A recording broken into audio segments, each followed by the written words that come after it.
Hello, everybody, and welcome back to the Sloppy Lab. This is Bottom of Beaker, the weekly show, unique deck forge game. Yeah, let's go. I was going to lean it into the messing up the title, the intro every time thing there. I don't know. Maybe we'll go with something extra sloppy, just as like the theme.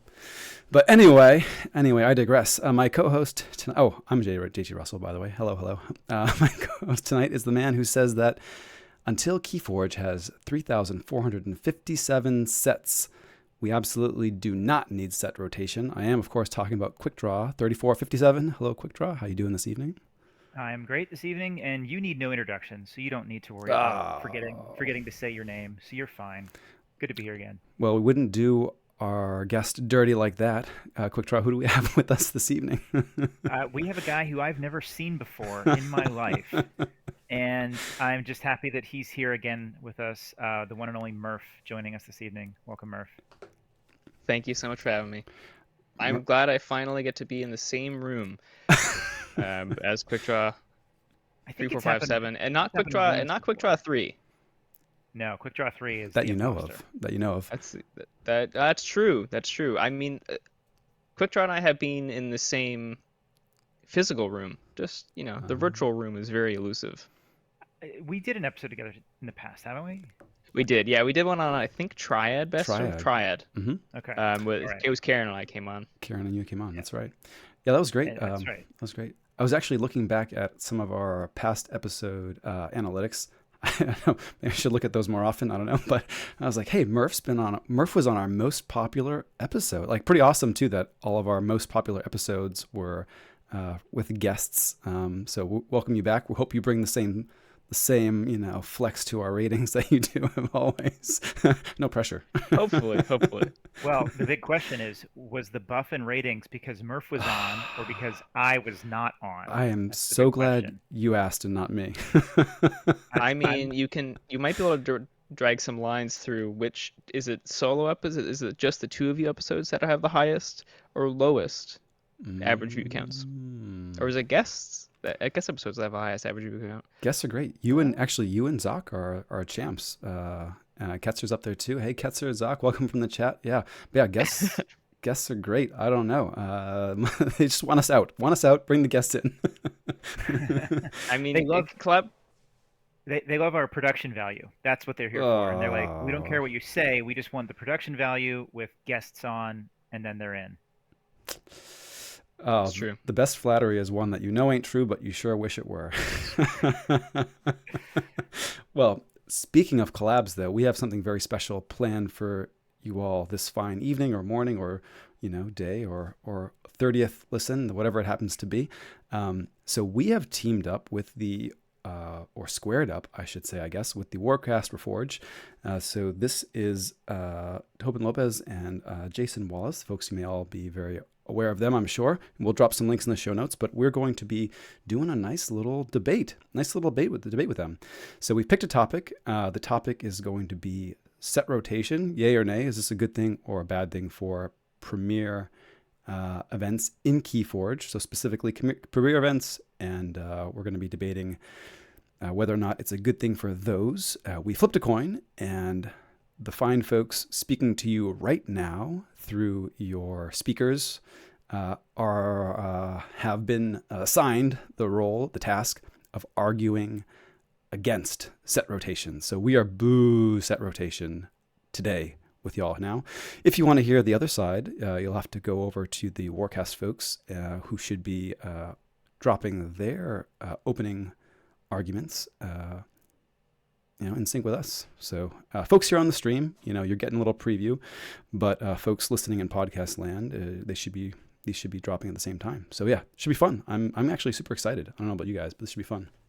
It's a really cool new format, and I have never in my life been part of a debate team or anything like that. So this will be sure to be sloppy from our side. But it'll be fun. Yeah, me either. I've never been part of a debate team, but I'm excited. JT, you were right. You were debate team captain. I'm Italian. Does that count for anything? I don't know. What? So am I, but no, it doesn't count. Fiery debates growing up. I don't know. Yeah, I think Murph. I think you were excited for this. I think you were expecting more of a like a real-time debate. We bait and switched you a little bit, maybe. I don't know. I mean, I didn't really know what to expect. I just said people said they were debating things, and I said I'll sign up. I love it. I love it. Let's do it. This is going to be good. So yeah, so we're arguing against set rotation. So if you're wondering why it's all one-sided, that's why. And we have some points. I'm going to get my timer going. We're trying to keep ourselves honest here. Starting it off, we're going to hop right in. Let's waste no time. I guess, yeah, quick draw. Let's give a quick high-level map of what we're going to be hitting, the points we're going to be hitting, and then we'll dive right in. Right. So the 5 topics that we want to hit on for the reasons against set rotation are the evergreen promise. We have the deflation of product value in the secondary market, rediscovery. It's just not necessary. And finally, we're going to close out the argument with, even if it were a good idea, the time is not right. Okay. I like it. Some fine points to be expounded on there, I'm sure. So let's jump into the evergreen promise, what we're calling the evergreen promise. Murph, I want to, I don't know, kick us off here.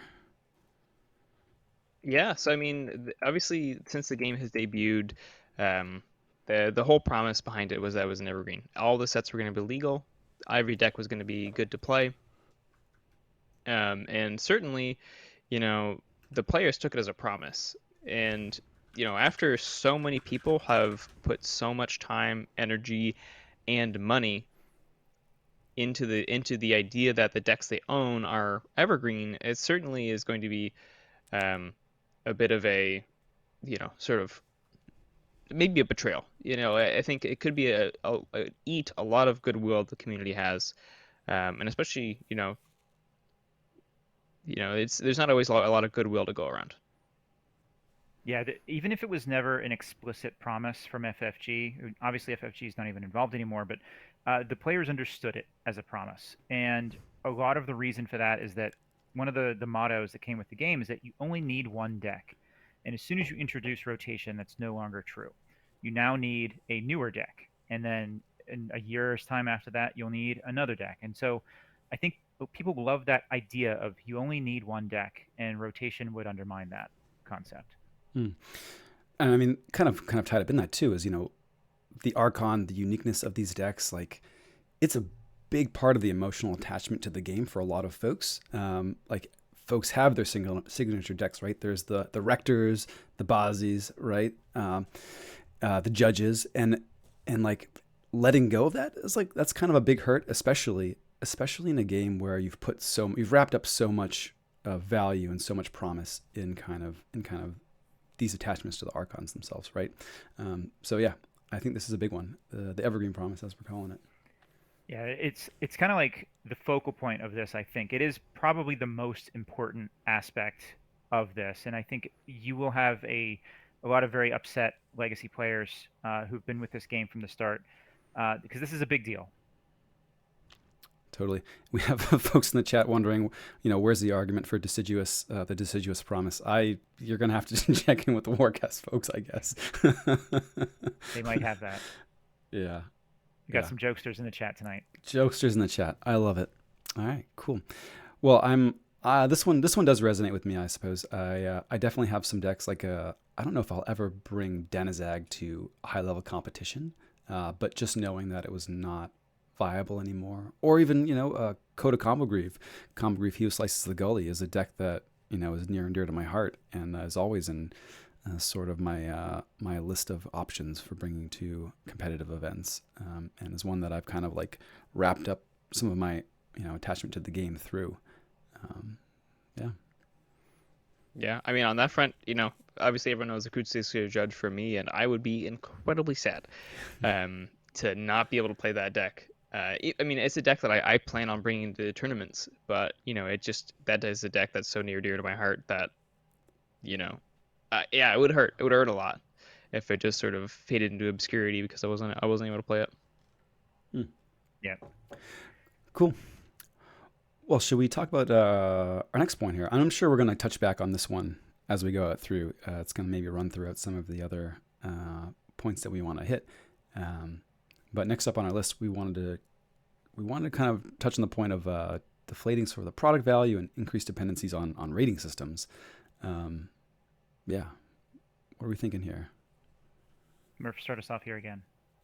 Yeah. Oh God. Keep tossing me. Um, keeping it sloppy. I think yeah, one of the things with set rotation is sort of depends on how Ghost Galaxy decides to implement it. But inherently with set rotation is that you're going to have sets that just aren't legal to play, and so any deck that you have, you just can't bring it. And that also means that if you go and buy that set, you aren't going to be able to play those decks, and as a result, there's a real potential that sealed Keyforge product just tanks in cost, and we see this. We see this in other card games that do have rotation, Hmm. where the cost of these products do tank after standard and Magic the Gathering rotates. Standard, it's not as much of a thing anymore. Standard is not as popular, but over the course of that game's life, once the standard format rotated, the price would decrease unless there was extenuating circumstances. Um, and one thing that Keyforge doesn't have that something like Magic the Gathering did have, to sort of belie that, if we're looking at a retailer's perspective, sort of that risk of product devaluation is that Magic the Gathering's first of all, Magic the Gathering's player base is so much larger than Keyforge's. We are dropping the bucket compared to Magic the Gathering, and not only that, but there's a huge amount of people within that community, even a subset that are big fans of evergreen formats, stuff like Modern, Pioneer, Commander, Legacy, Vintage. These formats which are specifically designed, especially Modern, to always allow players to play with the cards they have. And there's always the metas and what cards are good, all that sort of stuff. But fundamentally, you can play all those cards in those formats. Like and especially the sealed product never lose if there's chase values. That sealed product never loses value in a sense that those chase cards are always going to be wanted for these formats specifically. Hmm. And also it allows players collections to age naturally into these formats. So even if possibly they get rotated out, the cards are still they still have a home in those formats even though they've aged out. Hmm. As far as the market, there's two things that I think are both relevant here. One is the secondary market, and one is the retailers, as you hinted at, Murph. Because if a retailer is stuck with an older set that they couldn't quite sell everything of it, and they have it in their stock, and then that becomes not legal to play in organized play anymore, then they're kind of stuck with that. And I think retailers would be very unhappy with that because no one's going to want to buy that anymore. And they paid, the normal uh, distribution price at the release time, and they can't sell it now. Whereas as long as sets are always legal, like my store still has some woe, and everybody's excited about Grim Reminders right now. But there's going to be a time in a few months where we're like, okay, let's buy some woe, and he's going to have it, and we're going to be happy to pay the resale price for that, and he's not going to be stuck with it. And then the other part being the secondary market, people have spent a lot of money on secondary market decks with the assumption that this is something that I'm always going to play.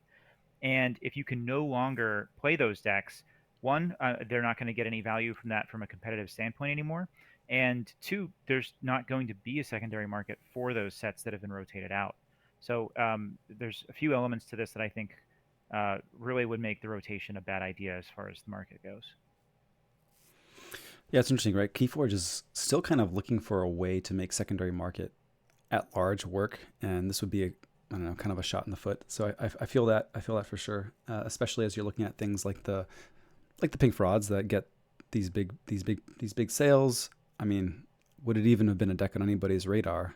I mean, maybe, I guess I don't know but without high level events where you can still bring these things to, I don't think we'd see. I don't think we'd see that much of a drive towards pulling these decks down.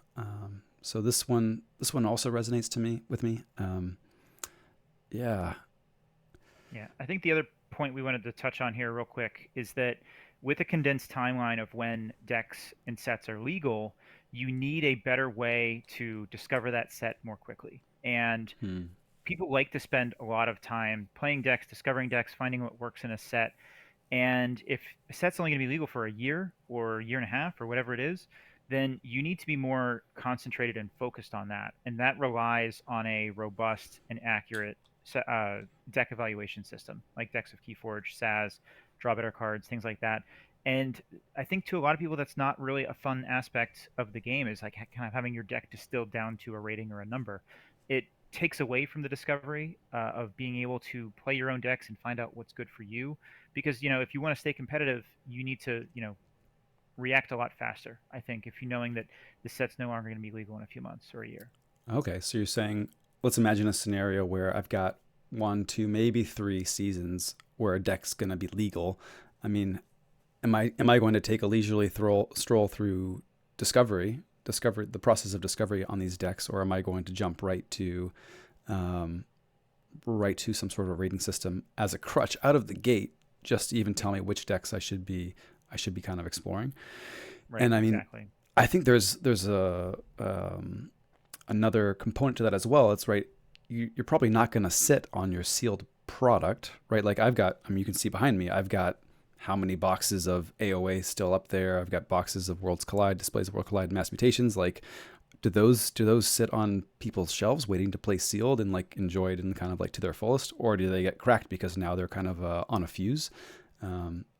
Yeah, that's a good question. I think maybe you kind of rush there is a risk of rushing the discovery process, which is, very, very core to Keyforge itself, right? So that's interesting to me. I honestly hadn't thought about it until we were kind of talking about it right now, but yeah, interesting. Yeah, sounds like you didn't read the notes. I'm playing into it, Quick Draw. Playing into it. Don't tell him it's scripted. Don't tell him it's scripted. I know. Quick Draw. Where is this guy? It's scripted. We got notes. We take some notes. We're not that sloppy. Yeah. So we are though. We are. That's true. Yeah, let's move on though and talk about rediscovery. This I think is going to be one of our maybe meatier topics.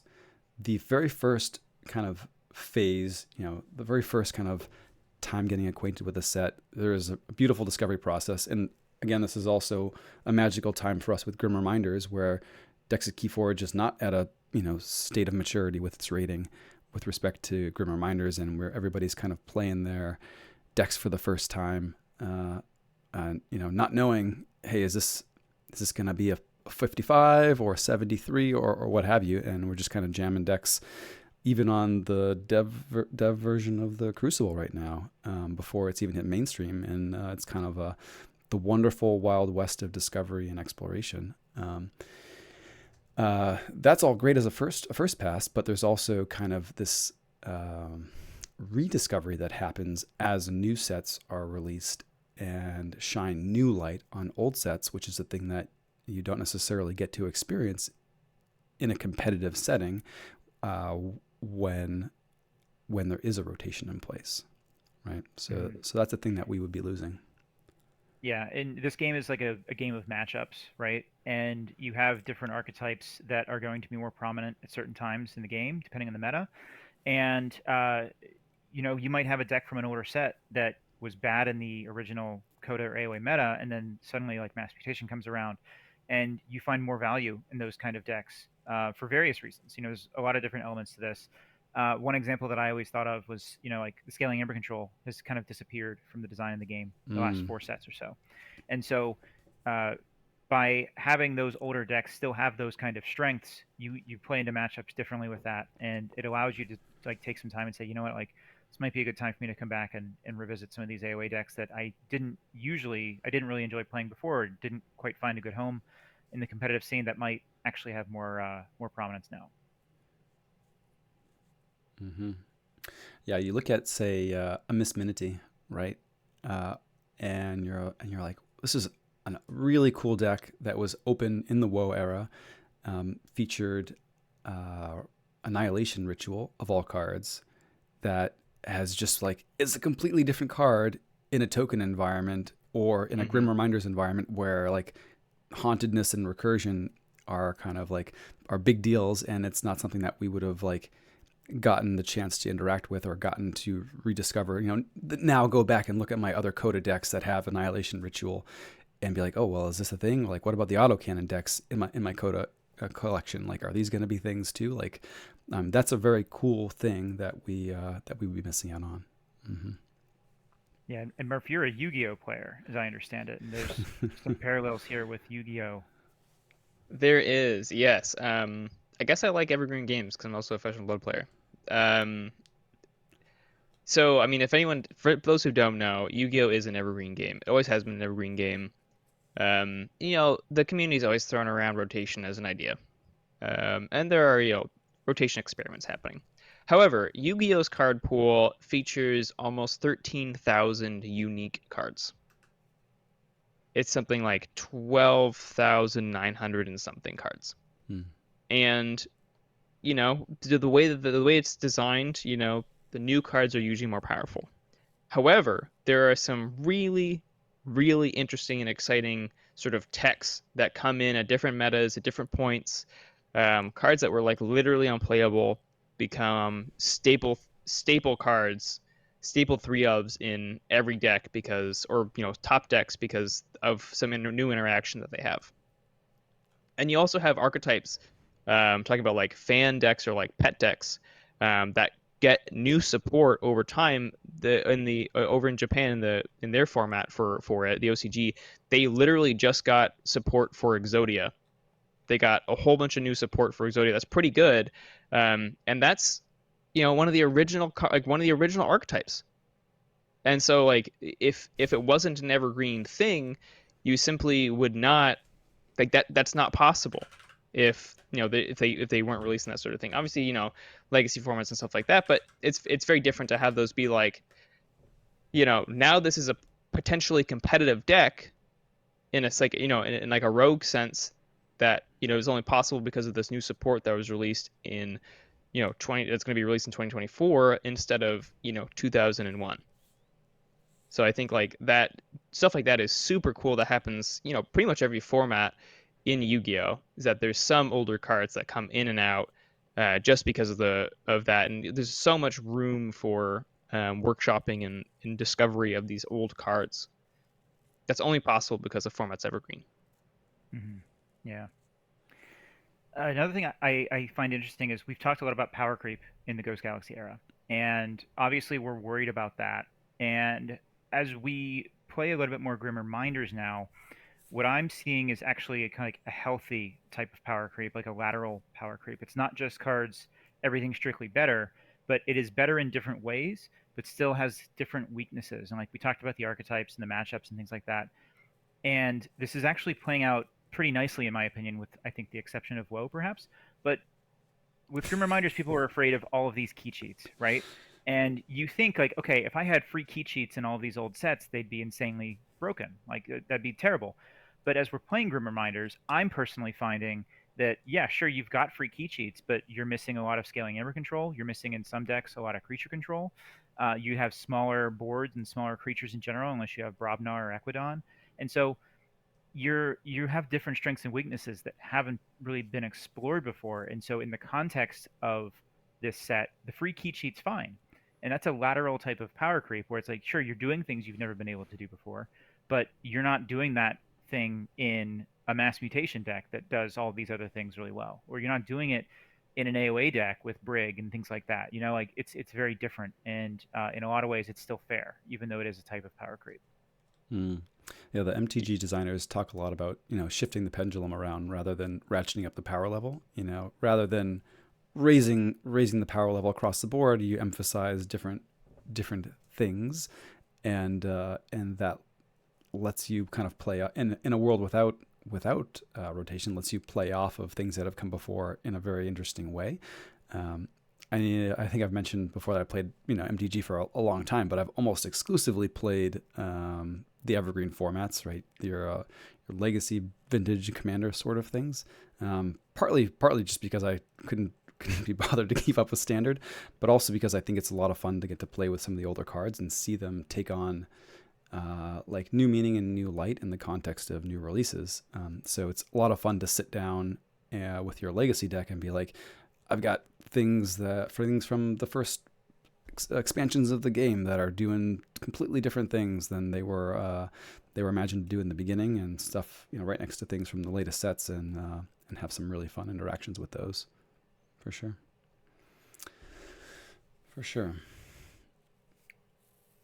should we move to the next point? All right. So Moderator JT. moderator JT, we are doing pretty well on time. We're doing pretty well time. I'm impressed. I'm impressed that we're moving at the pace we are. I gotta say, I didn't mention at the beginning, but we are giving ourselves, kind of a time box just to make sure that the debate didn't get out of hand. Man, this is a lot of fun. This is stressful. This is stressful, guys. I don't know. I'm not stressed. I'm having fun. This is I'm great. sweating bullets. Sweating bullets over here. All right, cool. Let's move on then. So we're going to talk about it's just not necessary. Okay, just not necessary. So it's a thing we could do, but not really needed. Yeah. I have up on screen as well. This was kind of for the folks here on stream. The recap from Ghost Galaxy from the 2023 World Championship. Showing set distribution of what was represented in that event. And we see, a very healthy 1/3 slice of the pie chart for Winds of Exchange, Mass Mutation taking another almost 20%, and Worlds Collide similarly. So, we are seeing the new sets very well represented. It's not as though, granted, Coda decks are still putting up numbers, absolutely, which is a thing to celebrate, right? But it's not as though there is a problem with the old sets just continually running amok per se, right? I don't know if the numbers here are super, super helpful to go in for, but of the 32 decks, 11 were Royal, right? 6 6 World Collide, 6 OA, and 3 Coda. I mean, that's a pretty healthy, diverse mix, I would say. Yeah. I think so too, except that it's missing the best set very suspiciously. I'm not sure what, maybe there was something wrong with the chart. I don't know what happened there.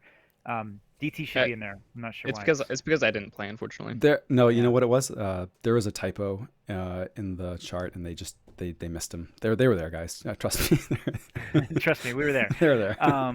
But really, what this is telling me is that when you have the most recent set as prominent as it is, and you still have a healthy split, as you described it, like asking for rotation feels like you are proposing a solution in search of a problem, right? Like, what is the problem that we would be addressing with rotation? Because a rotation implies like, oh, we need to get rid of those older powerful cards and get people to play new stuff. But we have a really good mix. We have people playing new sets already. We have there's no one set that everyone's playing, and there's no reason to rotate something out for that reason. So like, what problem are we really trying to solve with this? Yeah, I agree. It definitely seems like it's a solution in search of a problem. Interesting. And you had a point here too. I'm not sure which of you folks put it in, much smarter than I, but there are kind of some balancing issues. Well, not necessarily balancing issues, but you start having to worry about things keeping each other in check, maybe, that you get for free a little bit by having some of the answers that were printed in the past just available, right? Yeah. Yeah, I think there are some design and development constraints in the game if you introduce rotation. Obviously, if you introduce rotation, you are going to be mindful of that already, but I think you're putting restrictions on yourself as Ghost Galaxy or as the producer to kind of meet a higher standard, meet a higher bar. And so I already used the scaling error control example, but it's a good one here because Mass Mutation had Effervescent Principle as I think the only scaling A. DT had Doorstep and Submersive Principle, and then there is virtually nothing in the there's Rant and Rive in WoW and Closed Door kind of. Yeah. And then in the latest set, Memorialize the Fallen is probably the closest thing you can call scaling A. So you've seen those kind of cards become less prominent, and with the exception of Closed Door, you're not taking a lot of amber with things like Graft or TMTP, which so many competitive decks in those first two sets have, and even Graft and Worlds Collide. So if you introduce rotation, now you suddenly don't have AOA and Coda providing that check on these rush decks. And so you have to either introduce scaling A into the newer sets, or you need to prevent away from rush just taking over completely. And since we don't have rotation, you can rely on Coda and AOA being that check and balance on some of the newer rush decks. And you don't have to design around that kind of thing. And I think that is actually quite healthy for the design and development of the game as well. Yeah, I think this is also something we tangibly saw as a community obviously during the pandemic and in a lot of the online leagues, is that Worlds Collide certainly pushed Coda out. Mm-hmm. And there was a very demonstrable decrease in the amount of Coda rush decks um, as sort of, you know, as Worlds Collide ran, and then when as MM became more popular, there was sort of a hangover from Worlds Collide that kept Coda out, even though Coda decks proved time and time again they had good matchups into Mass Mutations as a set because of the lack of scaling A, and because the only scaling A in the set was, was a defensive and not proactive um, thesis. It wasn't a CMDP, and it was an effervescent principle. So we saw that even though it had a good matchup, Worlds Collide was still gatekeeping um, Coda rush decks because of that, which sort of let MM still have room to play. Mm. That's so interesting. Yeah, so you get sort of the benefits of the past boogeymen without having to repeat those mistakes, but also in an environment where it might be more problematic to print them again. Interesting. Interesting. Yeah, I can definitely see how putting, Graft or TMTP in, or some successor to it in Winds of Exchange may have been quite problematic, right? Quite problematic. But you want it to exist, but you probably didn't want to put it in Winds of Exchange, or you would have had to, change Winds of Exchange significantly in order to balance that out. Totally. That is my little Geistoid in the background there making an Yeah, appearance. so good. That's your Flume, right? Came to life. That is my Flumph. Yeah, he's right next to the actual Flumph. If you see that, I don't know. Um, 75% less scary than the actual Flume, at least. more on him later. More on him later. Okay. But we should keep moving. So we don't want to let Luigi distract us from our 35-minute time marker. Right I on. will say though, shout out to Keyforge Public Radio. They have we have it linked in our notes though. They have a Zach and Second Act put together a Keyforge metagame summary for 2023, and that is a really wonderful collation of all the OP data. Totally. So recommend if anyone's curious about what we're talking about and those kind of things, and how old sets and new sets are prevalent, go check that out. I'm That'll be also. linked in the show notes, I swear. Oh my gosh, lies. I'm also apologizing to the chat. Some really good questions here. We'll circle back to promises in the show notes. Cool. Yeah, let's move on. We hit our marker for this section. Holy moly. So our last kind of big point to hit on, right? Even if it were a good idea, the time's just not right. Okay, like you could say at some point, yeah, Keyforge is going to want to have some sort of a rotation, but we're just not there yet. The big thing for me here is, why split the player base? This would be divisive to say the least. I think whether or not it's a good idea, there are going to be players on both sides of the argument, and I don't think that it's we're doing a lot in the name of not splitting the player base, and I think this would be an odd move maybe in that light right now. Especially local champions trying to entice lapsed players back into the game, like, hey, come back and play Keyforge. BT dubs, those decks you had before. Nah, sorry about those. Yeah, I think that'd be a huge feels bad for a lot of people coming back into the game, especially like as the game picks up. I'm sure there are a lot of people that dropped Keyforge simply because of the pandemic and the hiatus. And as Keyforge picks up with OP and and local scenes ramp back up, they might want to get back into it. But to tell them that, oh yeah, actually you can't play those decks here. Mm-hmm. That's gonna hurt. That is gonna hurt community growth. Cool. Yeah, I think I would also add there have been distribution problems since Ghost Galaxy took over, which they're getting better with it. That guy back there, he's an insurgent from the Warcast, trying to distract us from cogent arguments. So the distribution, like a lot of people didn't even get WoW or didn't get it until very late, and so if you're gonna have certain sets are legal or not legal, and some people didn't even have access to some of the newer stuff, it's not the right time to do this. If until we can get that kind of thing figured out, like we shouldn't really even consider this. Yeah, Winds of Exchange is out of print. Yeah, out of print, and I mean, plenty of very competitive folks never saw it in their LGS. Maybe saw one display at their LGS max. And if you missed out on the Game Found, I think it feels rough to miss out on what was arguably one of the most competitive sets, printed of the last 3. If there was such a rotation, right, then that's tough. That's tough. You're kind of relegated to the secondary market almost exclusively. Well, not only that too. I think we're this the economy of the times. It's getting more and more expensive to buy sealed product, and so on top of that, I expecting someone to buy a case of Keyforge every time. A lot of people only buy one display. Maybe they have a competitive deck, and they just want to buy into it for the sake of opening decks.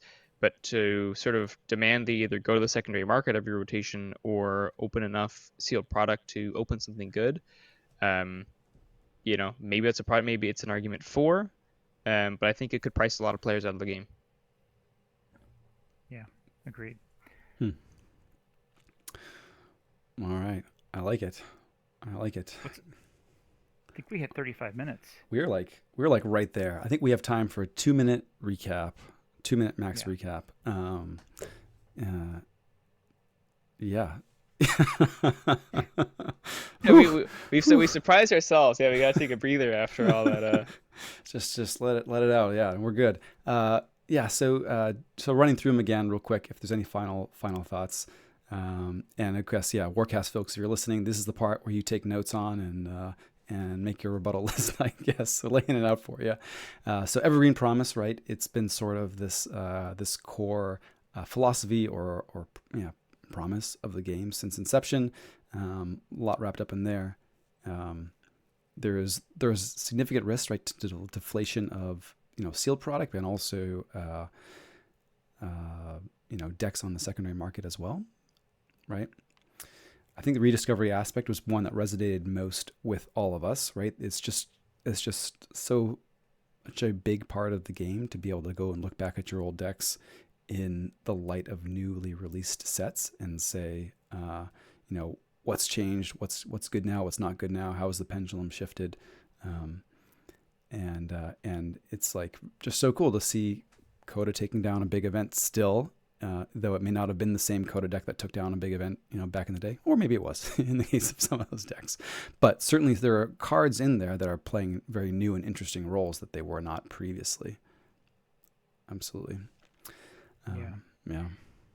And then the fourth point that we wanted to make was that it's just not necessary. With the good split we've had of different decks, there's really no reason to do this right now, and it seems to be a solution in search of a problem. And we're all very satisfied with the split that we've seen with the decks and the prevalence. If you go online to play on TCO, you're going to see a pretty good split now. Like when WoW came out, you saw a lot of WoW, but since WoW is not like the hot stuff anymore, we're seeing a good split even just in casual games like that too, which is great. And then finally, even if it were a good idea, the time right now is not the right time to do this. So whether that is due to lapsed players coming back or distribution problems, it's not the right time to introduce something like this. Or accessibility for sure of some of the new hotness. Yeah. Yeah, and sort of something too with the mentioned thing at times, right? Like especially right now, the game is in a period of growth, and obviously we can project the ideas out to a far-flung future where Keyforge is very stable, very big. But the idea that we might alienate players in a very real and like financial and physical sense, we are alienating them in their collections. That's not really what the game needs right now to grow. Very good. All right, guys, I am stopping the timer. Look at that, 33:46. Wow. Bam, pretty good. We had a whole minute 15 left to just gamble. Just that was on. Yeah. Well, we did the recap too fast. I don't think I skipped any points either. No, I think that was great. There was nothing that I had to cut. I didn't feel too rushed, but this keeps us honest, because sometimes we tend to ramble. We do, Well, now's the rambling part, right? Now's the That was the rambling rambling part. part. Although, Yeah. I mean, I guess, yeah. Should we ramble a little bit, or should we wrap up and then ramble post credits, as it were? We'll ramble, and that way, if the debate officials say, well, you only count your first 35 minutes, then it's fine. Yeah. Okay. Well, for folks who are joining on the stream midway through and we're probably very confused, yeah, we were doing a little debate with the Warcast folks, and gave ourselves a little time limit to get our points out. Yeah. I guess one other thing that I thought was interesting, and when Infernus came out, everybody was sick of Infernus, right? And then when WoW came out, Infernus's power level kind of went down a little bit, and because A lot. because you're I'm not. not. I think that a little bit is underselling it. It Yeah. tanked. The prevalence of Infernus fell off a cliff. hmm But now with Grim Reminders, you are trying to stay haunted as a Grim Reminders deck. Infernus will do a lot of damage to that, and so Infernus kind of steps back into the meta in a way that I think is interesting. And I have a couple Infernus decks that were never like quite good enough competitively before, and especially not against WoW. And now I'm actually very interested in revisiting those. And maybe some people don't like that because they don't like Infernus, but it's just an example of how certain cards can come in and out of fashion just based on the meta. Yeah, I mean, I'm someone who's really I'm also get frustrated if I'm getting Infernus like 7 for like the 6th time in a game. But I think Infernus is such an important card for just balance reasons in a meta. It keeps older sets and it kept a lot of older sets in checks like Coda, AOA, and I think it's going to be really, really important to keep Grim Reminders in check as well with key cheats, all the recursion, all that kind of stuff. And obviously the best Grim Reminders deck is going to be resilient, but purging stuff I think is still going to be really, really relevant. And to have that in a meta is just very healthy, very healthy. Mm-hmm. Yeah, a lot of cards been printed over the first sets of the game, up until now, that I think are just play big roles in the overall balance, and like losing large batches of them at once could, I don't know. Yeah, it would. I mean, it's hard for me to sit here and say like it would be unhealthy for the game, but it would shake things up in a way that I think that's very hard to predict. Yeah.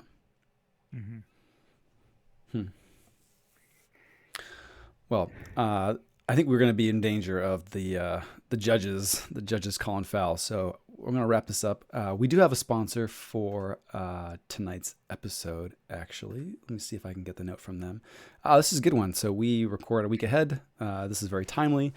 This episode of Bottom of the Beaker is brought to you in part by Memrox's Red Hots. Unlock the fiery passion of your crucible romance this Valentine's Day with Memrox's Red Hots. The perfect ambrosiac. These delectable treats are infused with the essence of amber and are the perfect way to forge unforgettable memories this Valentine's Day. Seize the moment and savor the flavor with Memrox's Red Hots. Chat's loving that one. Murph, quick draw. Did either of you guys scoop up any Memrox's Red Hots? I scooped up a case. Yeah, too many. I scooped up too many. I actually don't have taste buds anymore. Scooped up your lover's heart, says Dataforge Stream. You got it. Exactly. Oh, that's a good one. So good. Keyforge Valentine's Day cards. I'm waiting for the community to make those again. That's a good idea. Did that happen before? Oh, they had like a Ronnie Be My Valentine. There's a couple ones. All right. Well, maybe we'll do some. Maybe we should do some for to go out with the show notes. That'd be a lot of fun. Folks, I want to let you all know that Bottom of the Beaker is recorded live Wednesday evenings right here, twitch.tv/sloppylabwork at 9:30 Eastern. You can find recordings of our past shows and other streams over at youtube.com. Search for @sloppylabwork over there. And for the very best content, 34? No, 57 times distilled and scraped from the bottom of the beaker. Search for that very phrase in your podcatcher choice, and we'll be there, rotation or no, ready to jam some games with you. Thanks so much to Murph for hopping in with us and lending some wisdom to our arguments this evening. Thank you, Murph. Thank you very much for having me on. Thank you, friend. It's always a pleasure. Yes, indeed. And quick draw. Got any words for the folks getting off the final audio stop? Yeah, just for everyone out there, except for the Warcast Reforged, stay sloppy. Because if they get sloppy, they might beat us in this debate. Right on. Right on. Right on. Stay sloppy. Cool. Well, that was fun. It was stressful though. Were you not? You weren't stressed at all? Quick draw. I was more I stressful still than I got thought I my was going to sweater be. on. I'm great. Oh man. I'm good. I don't know. I was like, I'm wearing a button up, so I couldn't take it off. I think I can say this now since we're cutting the audio, but this was tough because this was not the side of the argument that I would want to be arguing. Really? Yeah, I would 1000% rather be arguing the other side.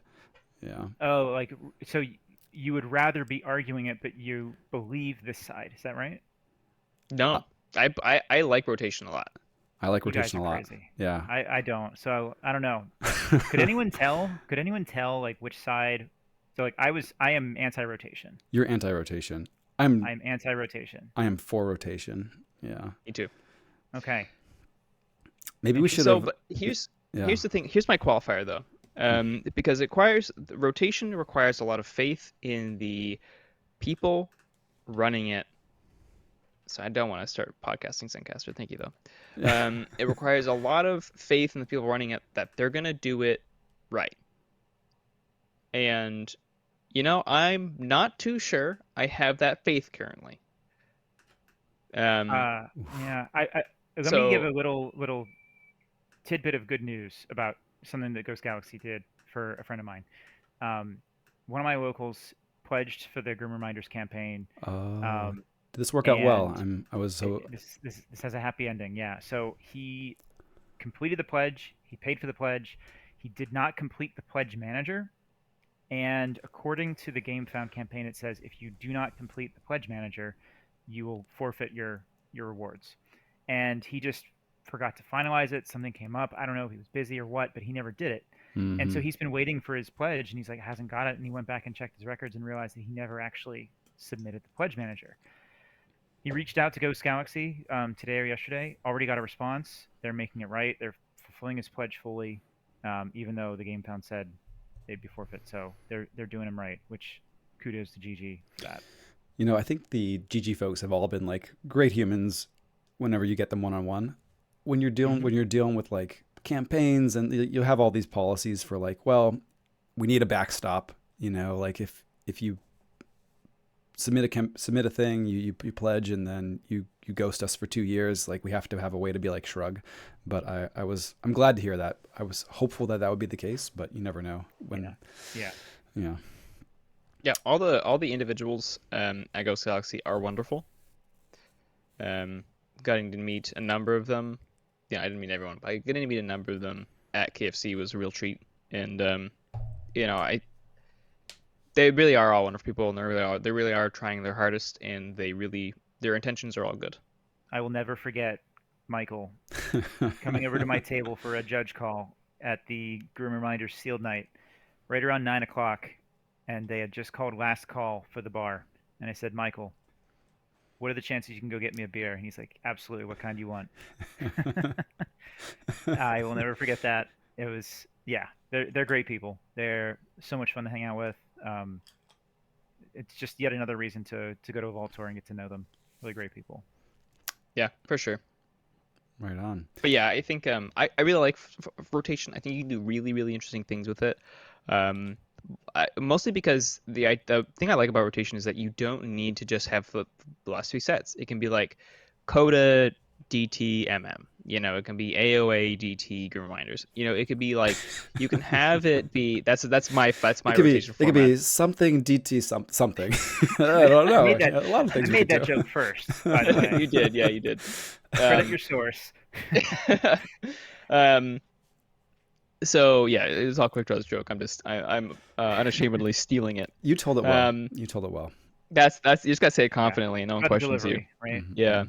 So if you could do it interestingly, I think it can produce really cool metas and all sorts of unique things. If you're lazy with it, it's gonna be terrible for Keyforge.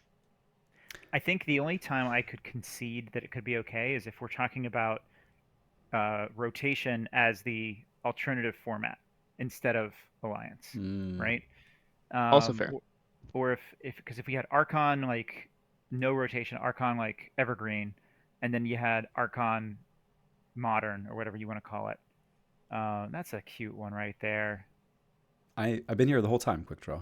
I saw a cat pop up on the screen and I'm out. I'm done. I don't even know what I was talking about.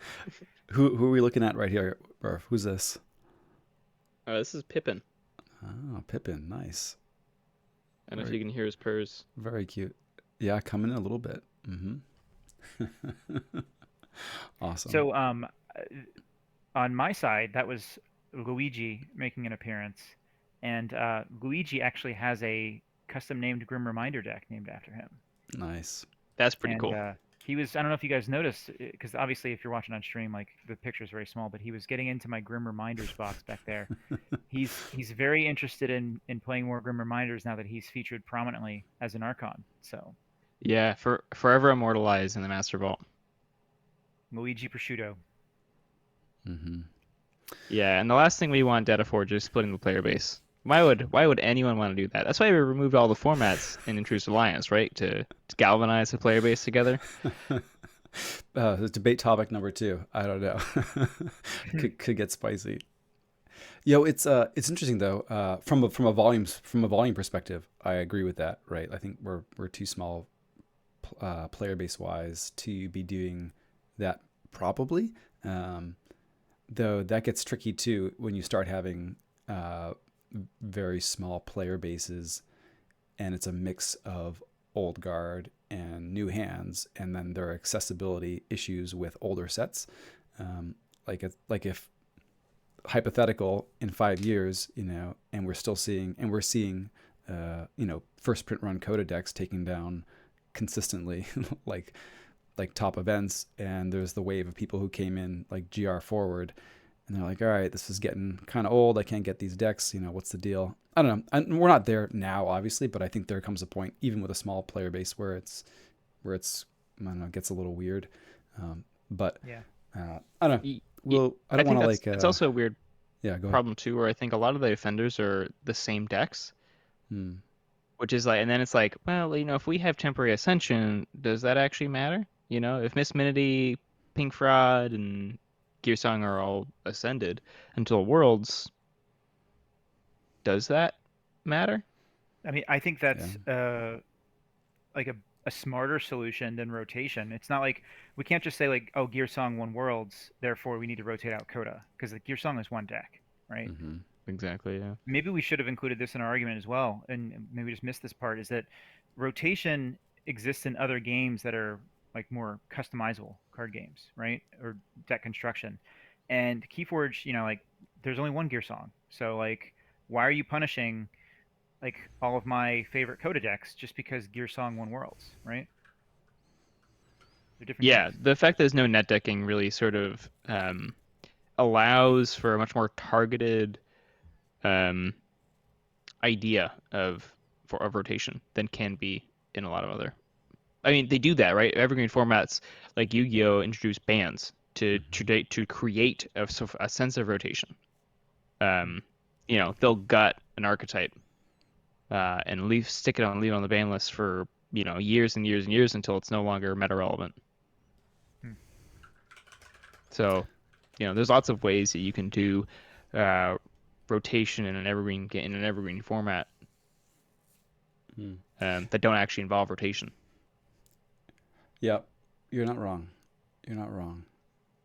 I guess then the question is like how many well, that's the thing. It's like how many really good Jenka decks are standing behind Sasha?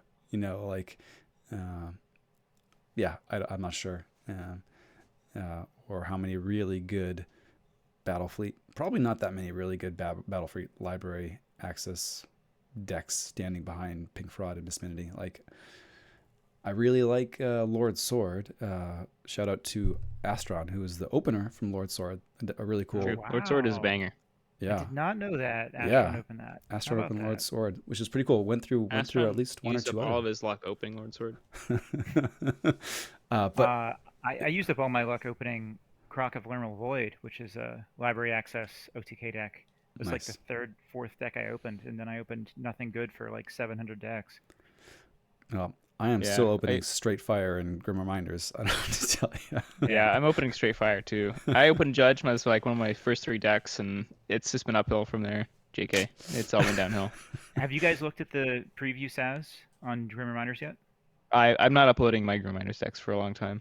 Good. I like that. Yeah. I'm still helping out with the scores for it. So I've had it turned on briefly, but it's still obviously being refined. There's a lot going on with it. Lots changing every day. Some houses aren't even done yet. So I was just curious if you guys, if JT had uploaded all of his DOK and saw they were all like 98, 100, 110. And my name deck is literally a 48. And I think that's actually pretty accurate. My name deck, I ordered. My name deck was, the classic Mars Geistoid. Sorry, yeah, Mars Geistoid Untamed, because I wanted it to play like Judge, and I got that, and I'm very happy. Nice. That's great. All right. Well, should we play a Grim Reminders game? Yeah, we've been talking about it for a few weeks, about testing the waters in the dev server, and I'm down with that for sure. I haven't tried it yet on TCO. I'd give it a go. We got to do Hand and Brain. Yeah, totally.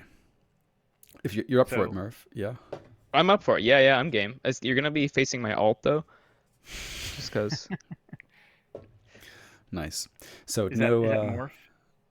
Yeah, it's got to No, be it's Murph underscore. Actually, you can face my dev account. I now have 3 alts. Ooh, mystery alt. Very, very intriguing. Quick draw 3. Quick draw 4. Quick draw 4. JT, what do you want to play one of your decks? Do you have anything loaded yet? I don't have anything loaded yet. Interestingly enough. What kind of decks do you want to see? Yeah, how many peppers you guys talking about? Like Murph, name deck kind of peppers? Well, peppers, the pepper rating scale, like the Oh yeah, no. sloppy pepper rating scale system. You know about that, right? Yeah, I do. Yes. The problem is I don't know what Grim peppers are yet. Exactly, that's part of the fun. Go by feel. In your experience, like, have you played many games with these yet? Even self games? Oh, I've played a good number of self games with some of these. So you have an idea. You have an idea of like. Yeah. The problem is that I'm gonna be real right here. Grimminder's decks have felt really weird. Sometimes I feel like, wow, this is absolutely insane. It's kind of like they kind of give me the woe feeling sometimes, where it's like the deck will just be like end the game on turn 6 with like 28 amber. Can I play my? And the next game it loses with like 3 amber, 0 keys. Like by turn like 15. It just some of the times the games just feel so weird. And I'm sure that's a lot of like getting a feel for the set, but yeah, I do think it has to do with like, I don't know, only playing in set. It's kind of hard to tell like, okay, I made 28 amber, but like, is that because Grim Reminders didn't stop me and other sets would, or like what does it really mean? It's hard to tell. Chat wants the bangers. I think my best deck so far is actually a Revenant deck, which will not load onto TCO. Will it? I think the Master Vault stuff still kind of borked for Revenants. So probably not that. Though I don't know if this is the best one, Quick Draw, but I kind of want to play my Infinite combo deck. Ooh. Not right. You did get one. Not Rule of 6, Infinite combo deck. Infinite, yeah. Infinite combo That's deck. pretty cool. That's pretty cool. I can share one in the chat, quick chat here. I think this is probably one of the better ones I've opened. I don't think this is actually one of the better, but let's see. Oh, it's 31 SAS. Don't worry about it. No big deal. Cat Person is a fun name. Cat Person could be fun. Cat Person is a great name. What about Fudginator? Fudginator, the Devourer of the Village. I haven't. That's a really good one. You could play. Meanwhile, you guys got such better names than I did. This name is great. The Scoundrel That Dominates the Night. Oh my gosh, someone's had it over Sanctimonious. That's actually really good. Someone had it over Sanctimonious. Yeah, mine's boring. I got Quick Draw 3, 4, 5, 7 of the Hut. It's like. I like it. Of the Hut. Yeah, Murph, this deck's pretty cool. Like pizza? Um, Oh, you like you went straight pizza. you went straight to Jabba though. Oh yeah, this No, no. combo. Look at this I combo. told you before. Jabba the Hutt has two T's. Quick Draw of the Hutt has one. I know this is a Mm. joke. I don't get it. I'm afraid to ask you to explain it because then chat's gonna roast me. I'm gonna roast it, JT. You should. I deserve to be roasted. I don't know. I don't there are a lot of things I don't mess with, and Quick Draw's knowledge of the larger Star Wars universe is among those things. Yeah, you don't mess with that. I don't mess with that. Orion also is very knowledgeable. Really? Yep. Yeah. So have I gushed about this combo yet to you, Murph? I have not heard of it. So Oh man. look what I found: Missile Officer Myers, two rares. Oh. Yep. Yeah. So I know what you- it is already. Yeah, you scrap Myers, which lets you discard Look What I Found, play its play effect, and then you could do that as much as you want, right? Look What I Found is going to bring both itself and Missile Officer Myers back to hand, and Mhm.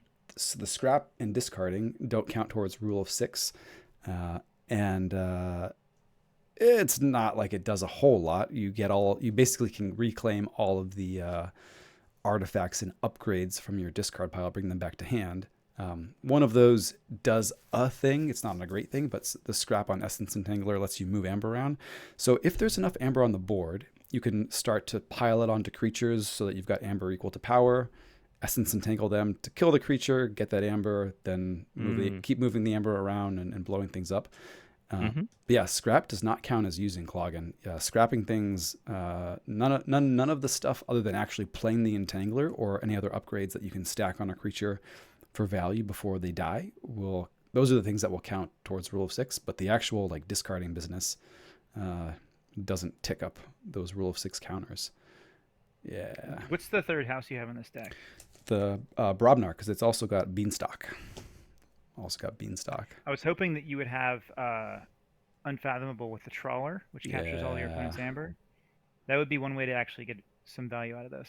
Yeah, scrapping does not clog in. Scrapping does not count as using, at least as far as I know. Yeah. No, I don't believe it does because it's just a discard. Yeah. Because you can always discard a card after you Rule 6 it. You can always discard a card, and there's nothing in the current Rule of Six wording that says you can't scrap once it's been discarded. I don't even think it's optional. I think you must scrap a thing when it's been discarded. Yeah. Unless the scrap is optional. Yeah. Which I don't know. Are there optional scraps? There may be maze in the ability itself, but I don't think you have an option to not trigger the scrap. Yeah, I wasn't sure. All the scraps I've read, I'm pretty sure are like, do this thing. Mm-hmm. Yeah. So I wasn't sure if there are optional scraps. And there's that Equidon creature, the Sapper, which Yeah. I really wish was optional. I was listening to Help from Future Self the other day, and that card is very unfortunate. It's just like guaranteed to lose one of your own artifacts. Nothing you can do about it. So this might not be a hot take. I would not be surprised if somehow Rule of Six gets updated to count scrap and either says you ignore scrap once Rule of Six is hit, or something, right? Like, I don't think they're gonna say like yeah, I hope you had fun with your gang or not, but we're not gonna let you discard that chieftain anymore. I don't know. No one discards the No one chieftain. discards the chieftain anyway. I mean, but maybe more contentious. Is this a hot take? I don't think we're going to end up playing with free key ecto charges. I think they're going to be like, oh yeah, we meant it was capped at 6 the whole time, sort of a thing. No, I'm pretty sure they've said that it was intentional. Did they? Oh, it was definitely intentional. Everything they said at KFC publicly was that it was intentional. Yeah. I mean, I still believe you. They might fix it before we get to a Voltor, but again, like what we were saying on the show just now, free keys in the context of other sets sound insane, but I think free keys are just part of what this set does. Yeah. And I'm not so sure yet that it's a problem. I want to see it as a problem first. I also don't think. Yeah, go ahead. Go ahead, JT. No, I was like, I don't think it's gonna be a problem. I think it's probably actually a needed push, to be honest, or a reasonable push for the set, if not needed. Yeah. So I think I'm not worried about it. I just don't think Ecto Charge is going to be the problem of free keys. I think the problems are going to be like key abduction. Mm-hmm. Um, as Because you can if play I three play, key abductions if you yeah, have the you can right play card. one 3 times. You know, like there's like, and the problem is that Ecto Charge requires both a good amount of setup most of the time. Um, it's only one key, unless you have like the whatever that card is, you just scrap it and you Guardian. get it. Yeah. Guardian, yeah.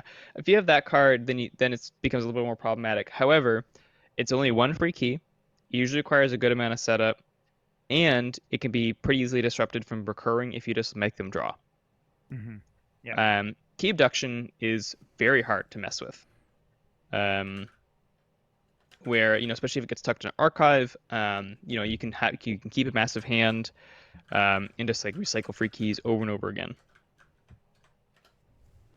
So I just Yeah. like don't think, and if I play the deck I shared in Twitch chat, you can see that on display. Where I just don't think Ecto Charge giving you one free key after some setup is actually going to be the problem for the set. Mm-hmm.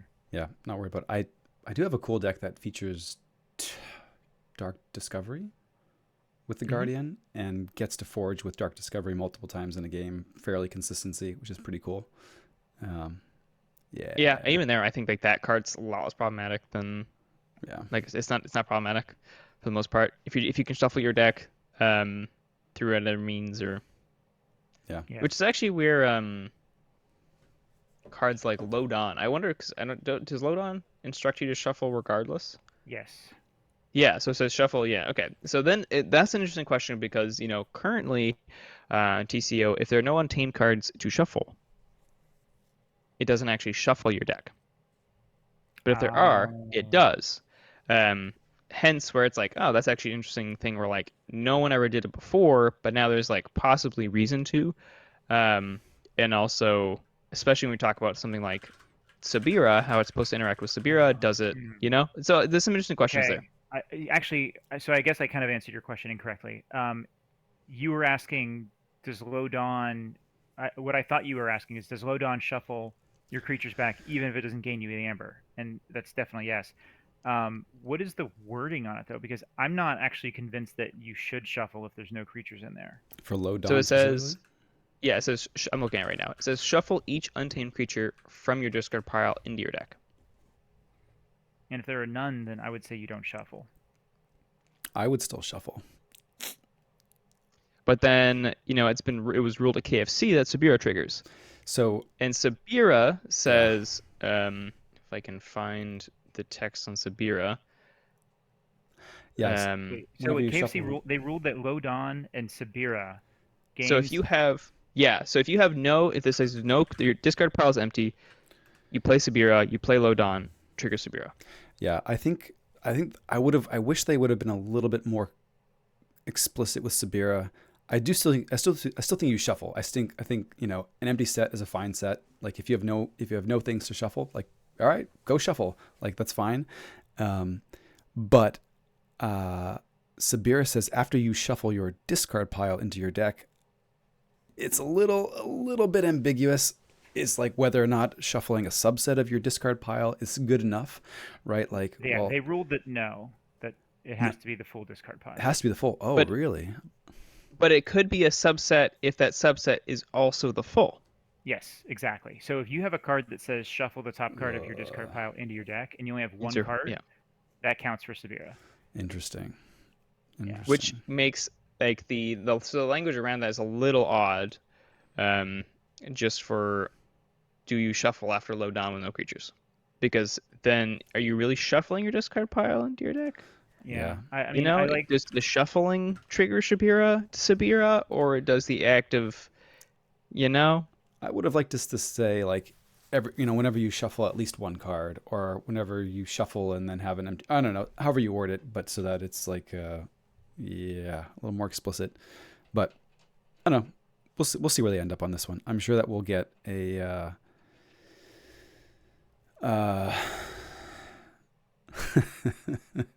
Yeah, something out of the next rules update. Expecting something for this. Expecting something for, what was the other one? Yeah, expecting the Ecto Charge cleanup. and maybe something a nod onto whether or not scrapping will be the rule of 6 wording will be updated to accommodate scrapping. We'll see.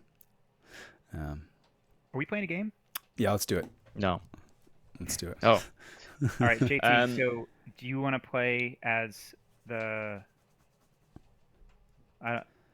Normally, we would have the hand play someone else's deck, but if you already have a TCO up, I don't have anything loaded in there yet. Let's see if. And then you two are you two being the hand and brain Usually we are. for each other. We could mix it up. Oh, if I can get this deck, we'll see. We'll see if it loads. I just thought you had a big spider on the ceiling. I was like, what is he looking at up there? Yeah. Like there's something going on in my attic. Almost made me want to look up. Oh, if I can get a deck list from the Master Vault, then we can do it. That's a tough ask these days. Okay. I don't know. Yeah, I can check what my solo win rate with this deck is. On I've played a good amount of games. I've had a few days. I've had some days off. I'm playing grinding, doing the dev server a lot. Mm-hmm. I played 28 games with this deck. It's pretty good so far. Yeah. Something funky on the tab, or do I have to shut down and make a whole new session? Mm-hmm. I've been no-lifing it, as it were.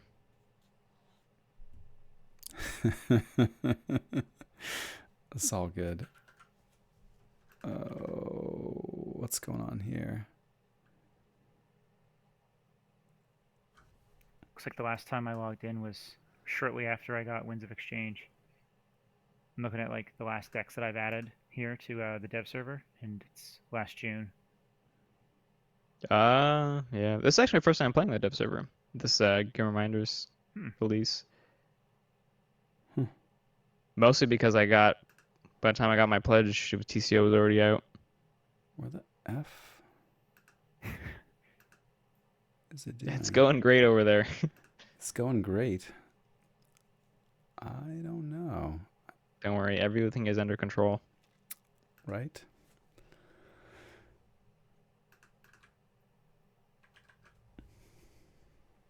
Yeah, these stats are weird. I'm not sure.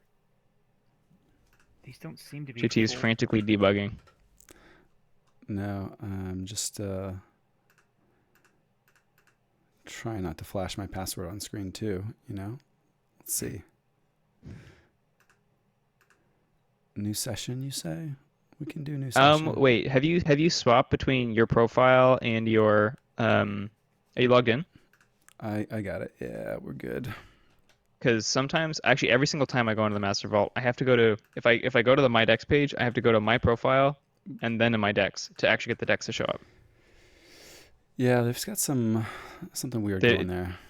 There's a cache problem there for sure. Something. Okay. Cool. Well, it might not be a cache, but you know what I mean. It's very frustrating that I have to like go to a different page on the Master Vault to then go and once again find my decks. Yeah, the Master Vault is not user friendly. Oh, cool. So it looks like I have two decks to choose from that have been loaded at least already. We can do silly combo deck and see if we can break TCO, or we can play JT Russell, who inflates the barbs with a capital J, and see if clocks are doing things on TCO. That's funny. My improperly capitalized name deck also has clocks. We are clock brothers, as it were. Should we do clocks then and see how that goes? I think clocks are great. All right, let's do clocks. I just learned today that TikTok triggers its archive from the discard pile, so you can archive itself with it. Yeah, makes sense. And if you do.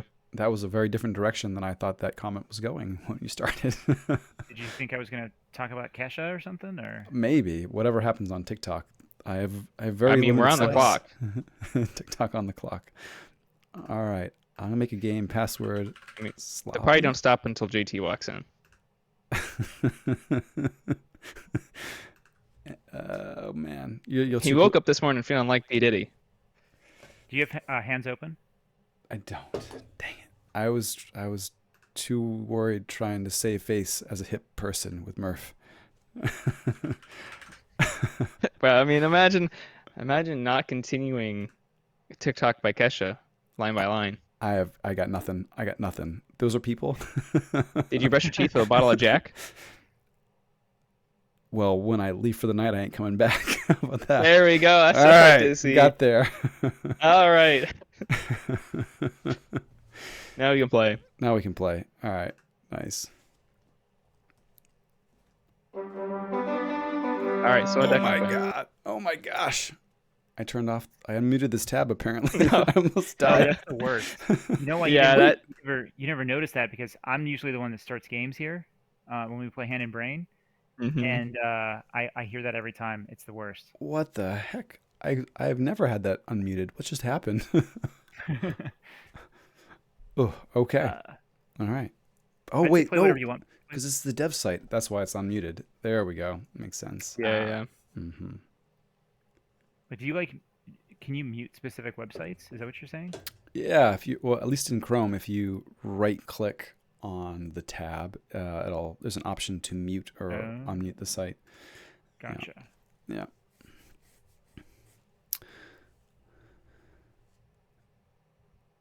Ooh, man, that comment's too smart for me. I don't know what's going on there anymore.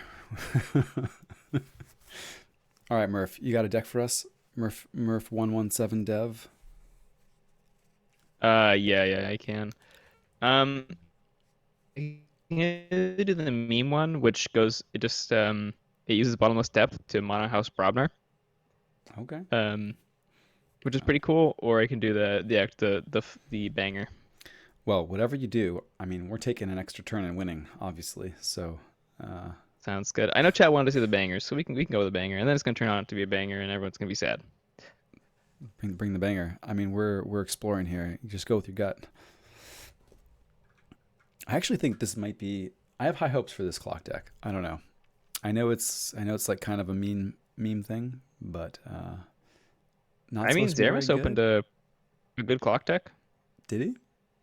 Okay. Yeah, he did. It's actually pretty cool because it has 2 chronometers and then 2 TikToks. So it can actually just sort of like archive everything. They just like kind of like archive out a whole house pretty quickly. Mm-hmm. Which is interesting. The Mars here is very cool. Double Mars first, which are nicely enhanced, and then you've got Target and Proliferator to kind of bounce those around a fair bit. Got a couple Waste Knots, couple Till the Earths. Jervy, I love Jervy. Do you say Jervy? Jervy's great. Yeah. Jervy, yeah. Jervy. What else would it be? I feel like I heard Jarvy on some podcast. I don't know. Jarvy. What deck is that even referencing? As the card. Oh, Yeah. I see. I've never seen. I don't know what that card is. Gotcha. Oh, you're gonna find out. You in for some fun. So let's see what's Murph working with here. Both these decks feature triple Plague Wind. There's a lot of Plague Wind happening. Yeah, a lot of coughing, a lot of illness. I guess somebody brought measles here. Man, these poor Haunting Witches gonna get 1 turn max. All right, I don't know what's happening. But we're gonna do stuff. All right. I'm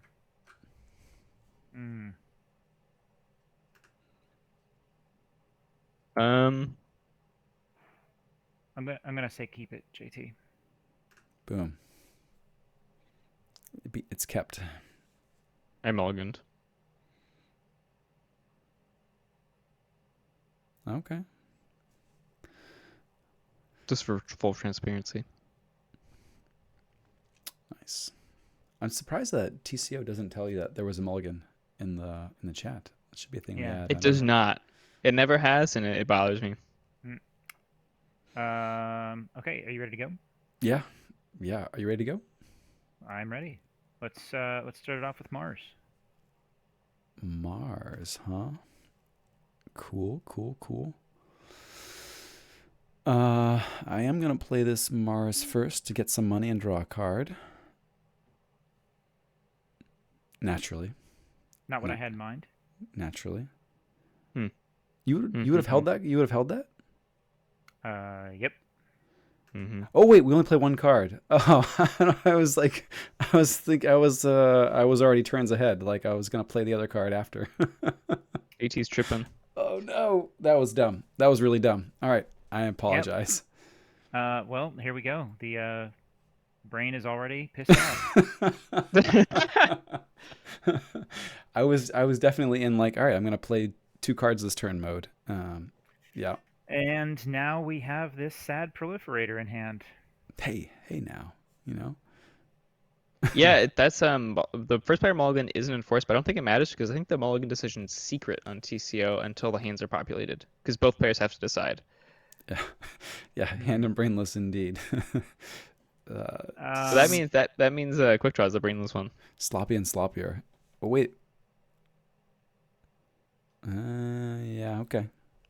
All right. Yeah. So that's a pretty sad New Frontiers you got there.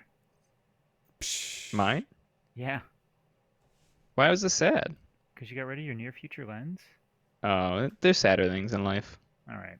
All right, JT. I guess let's try Mars again and see if you can play more than one card this time. I think there is a way I could not.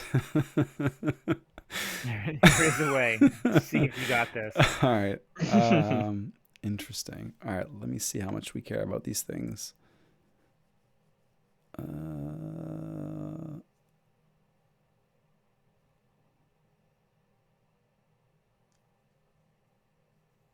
I mean, interesting.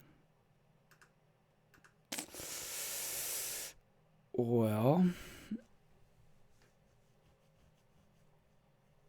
doing a quick pip count, very sloppy Yeah. pip count. I was doing the same thing. I think we You want to give we're me on the this? same page then at least. Give me the notes from your pip count if you did it, or Oh, I can't tell you that. Oh, And I okay. haven't done it yet. That's fair.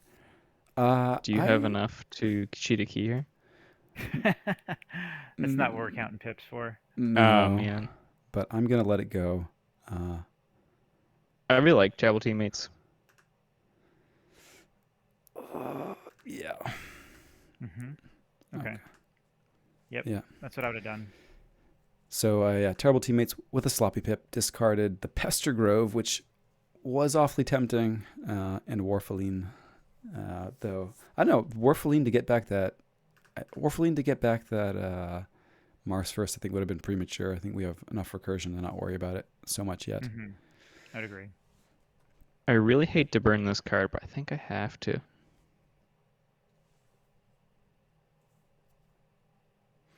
Oh yeah, the proliferator I drew at the end of first turn, Data Forge. It was certainly should have been terrible teammates as my turn 1 play. Yep, that's right. Yeah, but if I was going to play 2 Mars cards in a parallel universe where you get to play 2 cards on your first turn, then the Mars first was the way to go. Yeah. Yeah. All right. Let's. I think let's go Untamed. I like Untamed here.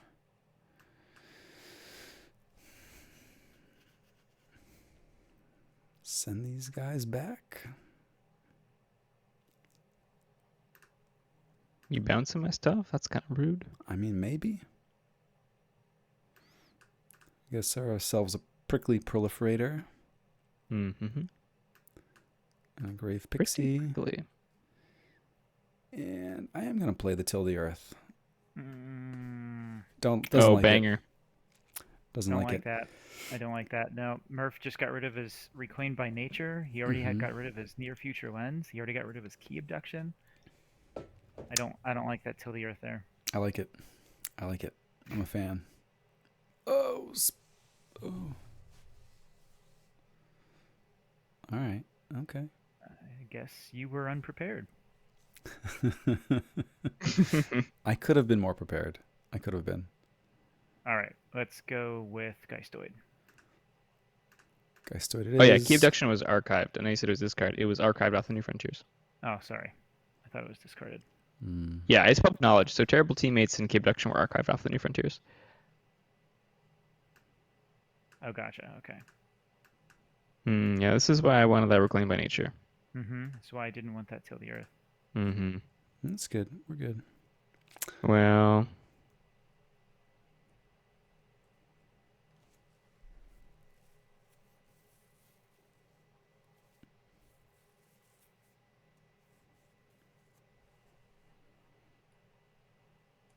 so that's the question of like, do I let these clocks fire? And is that legal? I think the answer is no. Hmm. Plague Wind. That's a key. I'll take a key. You get a key.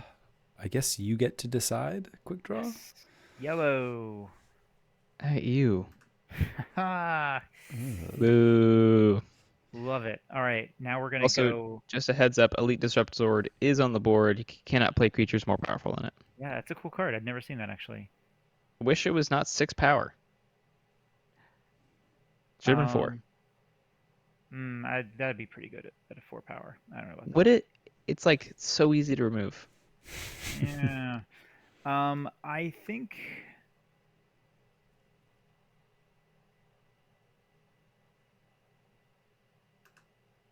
I think Interesting. I want to go Untamed here. Untamed it is.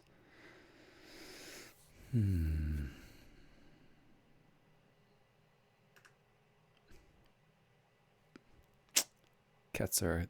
You're right, Real Purple. Yeah, came back wrong with Disrupt Sword is acceptable.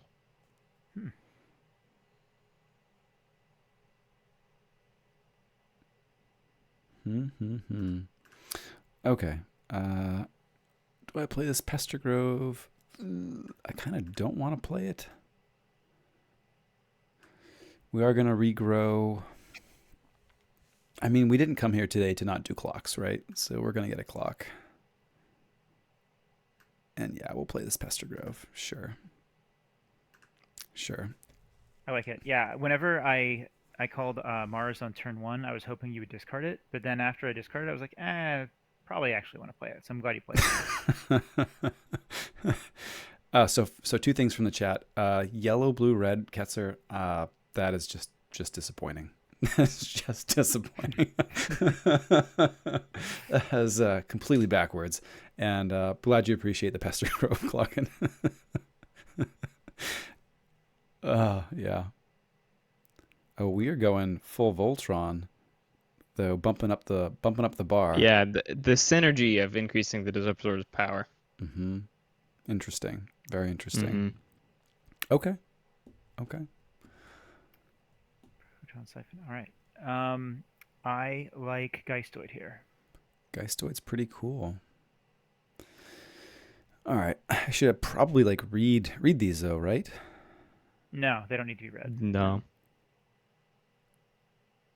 This is a card game, JT. You think we read here? I usually don't. It often works out well for me. Yeah, that's true. It does. It's true. Quick Draw is like all of this is true. All right, we're playing a chronometer. Cool. Playing the old ancestral timekeeper. Very nice. And that TikTok that we regrew.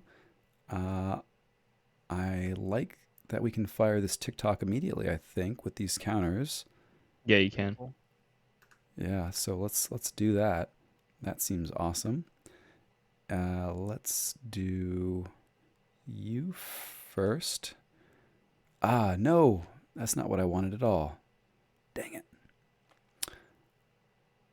I think I wanted to do that one last, and I did it not the right way. Do what last? I don't understand what happened. I wanted to fire the TikTok last. Instead of first, so it would get extra counters, and then more would go over to the synchronizer. Yeah, you blew it. I sure did. But it's okay. We'll maybe get another turn next time. Well, wait. Does it matter? I don't know if it matters. I think it would end up with. So let's see. It was destroyed with 3 because it got the one from itself. It would have been destroyed with 5. 5. It wouldn't. Wait, it didn't have any on it to begin with, though. It had 2. it would have gotten one from the timekeeper, one from the chronometer, and then it would have itself triggered and then checked, right? And seen that it had more than 3. It would have been destroyed with Wait, 5. It didn't get how did it get destroyed? Wait, let's see. In return, put a time counter on each friendly clock creature. If there are 3, right, so if I did this one last, it checks itself after having gained the counters from the other one. Oh, but it's not destroyed. Well, it's one by one. Yeah, it's gonna have Yeah. 3 anyway, and the log says that you placed 2 on the synchronizers because you had nothing on the synchronizer before, right? Yeah. Oh, so I was thinking that the... Oh no, he didn't put anything on the synchronizer. The 2 were from the 2 Blue Plague Wind ones that I killed. But it just said in the log No. right now that he So placed Oh wait, what? Did you add those? I put them on. It destroys itself after it checks and sees it has 3 or more. Those ones went over to the synchronizer. Yeah, but it should have been. Oh, I see. Rounding up. So it had 3 when it was destroyed. It got 2 in the synchronizer. If I had triggered the timekeeper and chronometer first, it would have gotten 2 from there, and I would have had an additional 1 on the timekeeper now on the synchronizer. Yeah, sorry. Yeah. And also the wording on the clocks is they don't remove the time counters to trigger the effect. They just happen. They just happen. Right. So they're gonna go on anyway. The 2 makes sense because it saw it had 3 because of the triggers, and then 2 the rest. should go. But so according to the log, there should be 4 in there right now. So maybe after you archive, it might say 4. No, there should be 2. There should be 2. There should be 4 because there were 2 there before. There were 2 before. It went up to 3. Right. It was destroyed with 3. Are we talking about Did you put the synchronizer counters on anything? I put the synchronizer counters on the chronometer. There it is. Oh, why would you do that? Yeah. Oh, you didn't read the cards. Say, I told you not to read the cards. Yeah, you should have read the cards. Reading the cards. Yeah. Because if you put so you removed the 2 from the synchronizer. Mm-hmm. That was a bad idea. It was. You just lost 2 time counters. In every possible way. Don't worry about it. So you're wasting time, we could say? Maybe. I guess. Yeah. Oh, hello. Murph's doing things. Okay. I'm doing things. It's not we're not fully there yet, but we are doing things. Okay, so then I may have wanted to take another clock within here instead of the in here somewhere. Interesting.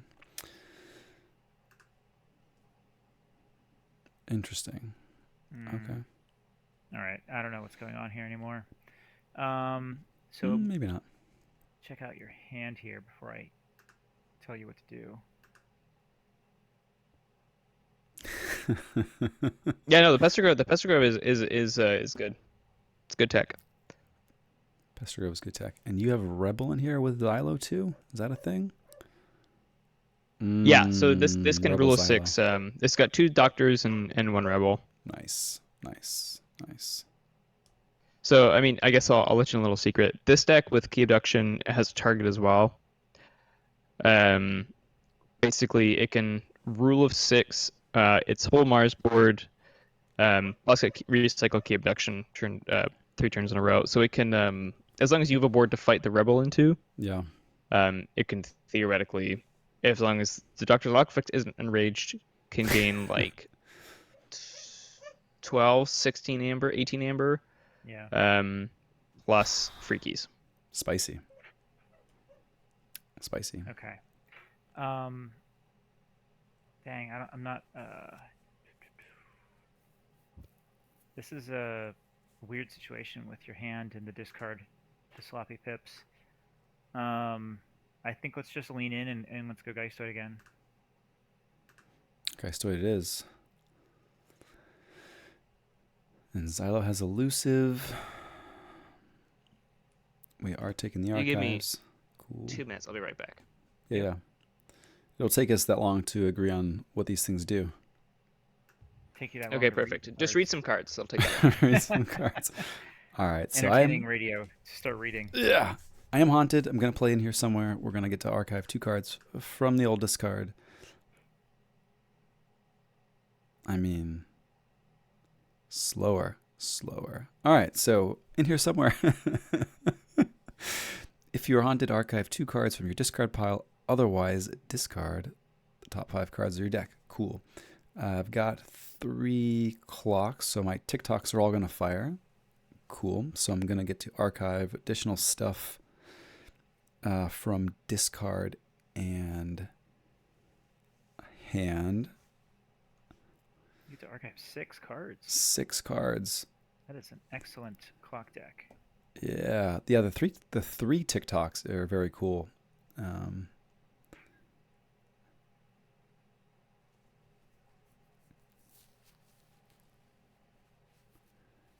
And we can't get to 12. This will go to 6 and 4 is 10, so not quite there. And 1, 2, 3, 4, 5, 6. Bunch of clocks and haunted house, or a bunch of clocks and maybe Mars first. Interesting. Okay. Cool. I think we break the elusive. It's getting fought into. I'd like to have a board.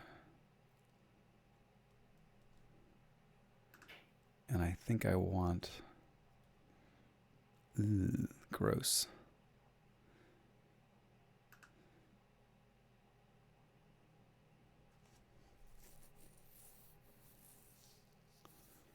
Fight off the Zord?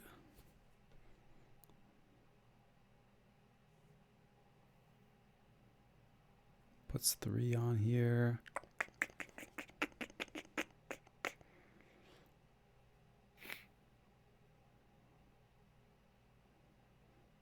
Are you doing things, or did I disconnect? No, I'm thinking. Okay. I always got to make sure. Yeah. Gross. I guess you can always fight in there too. Doesn't really do much. I'm trying to think if there's a way I can leave them, because I'm going to end the turn with just the timekeeper. I guess that's fine. Okay. I'm going to fight into Xylo to break my enrage. Play in here somewhere. We're going to archive a couple things from discard. Let's grab a couple clocks. Why not? Sounds fun. ABC, right? Always be clocking. Always be clocking. And let's do you first, then you. 3 cards here. Cool. Grabbing some clocks. Seems good. Oh, I had to do the one last. Nope, I had to do that. Okay, so there's no way for me to get this last one. I don't know why I thought this one would die too. All right, interesting. Interesting. Wait, the last one should have died. No, because one of the clocks had to add counters before. There's no way for both of them to have 2 counters already when each of them went to add their 3rd counter. Oh, so okay. So here's the part where I probably misinterpreted this. It says at the end of your turn, put a time counter on each friendly clock creature. Period. If there are 3 or more time counters on TikTok, destroy it. So to me, I would read that as TikTok destroys itself anytime it has 3 or more clock counters on it. I think this is all one big thing at the end of your turn. Put a time. I think this is all one big thing. If there was like a break, is there a precedent for that? Because I mean, it says in a complete sentence, if there are 3 or more time counters on TikTok, destroy TikTok. How about redacted? Redacted. Let's see.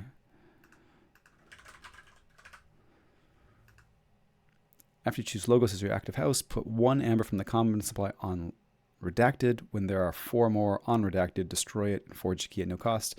Yeah, if you animate redacted, capture 4 onto it, you still have to wait to call Logos again. You still have to wait to call Logos again to get that key. It looks a little bit less. Yeah. Yeah. It looks a little bit less appealing because it's kind of on a line together. Yeah. Dataforge Stream says the wording should be improved. I would agree with that. There's been a lot of odd Alrighty. wordings. And then the Rorag Screamer and what's the other one? Fight to the End. Fight to the End is another one that was highly discussed recently of like the wording. Because as it's currently worded, Fight to the End gives a creature skirmish for the remainder of game that it's on the board, which can't possibly be the intention. Yeah, I think that was probably a left off until the end of the turn sort of a thing. Yeah, I think so too. All right, Yep. so Murph, we just hacked everything. Looked at your hand. We've got the perfect play. We're good now. Oh, perfect. Yeah, sorry about that. My dogs needed to go to the washroom. Yeah, I think the weird thing about TikTok though is I think they needed to do it in a way that it always triggers on your turn.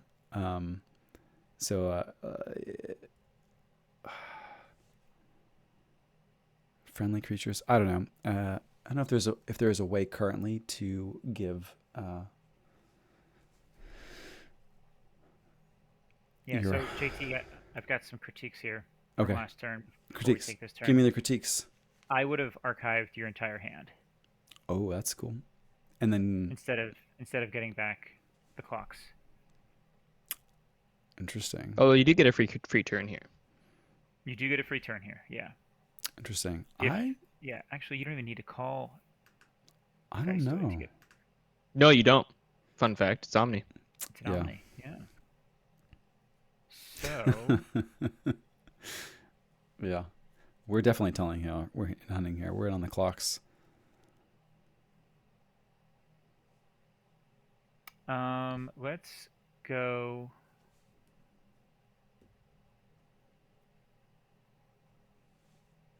Oof. Ugh.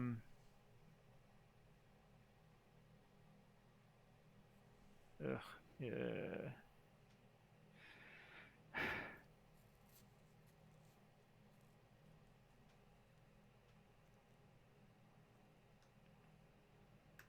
Let's go Mars.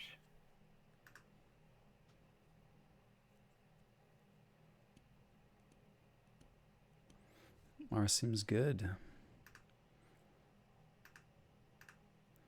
No on the old archives. So Timekeeper is going to get 2 naturally. It's going to need these 6. All right, I like it. Plague Wind cares not for armor, and I don't want to blow up my TikTok. Cool.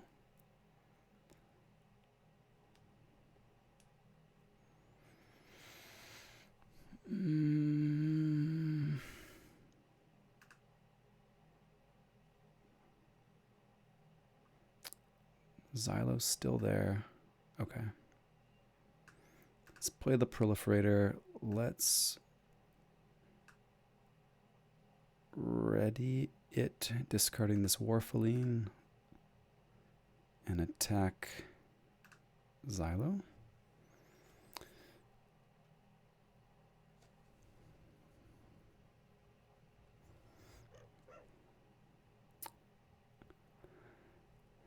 Yeah, I could have finished off one of those guys. That's okay. We'll discard this now to kill the. It's a spicy Mars first, by the way, with the double Amber Pips and discard pip. Yeah, really cool. Terrible teammates gonna pitch. Oh, by the way, Shrink Ray Technician is bugged. It is. I think it worked. It did the job here. It did the job. No, all of my creatures are 1 power.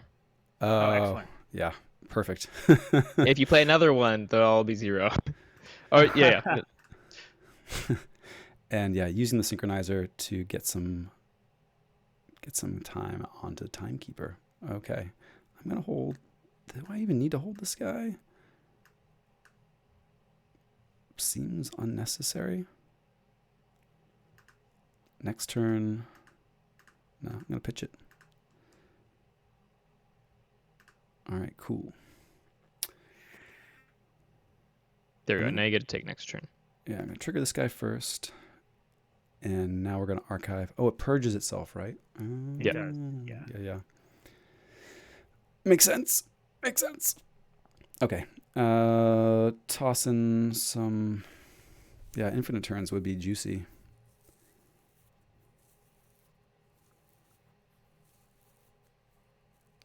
Oh, I guess I wouldn't have. I guess if you had archived your entire hand last turn, you don't get the draw because you do that after the draw step. So Mm-hmm. that's kind of a bummer. Um,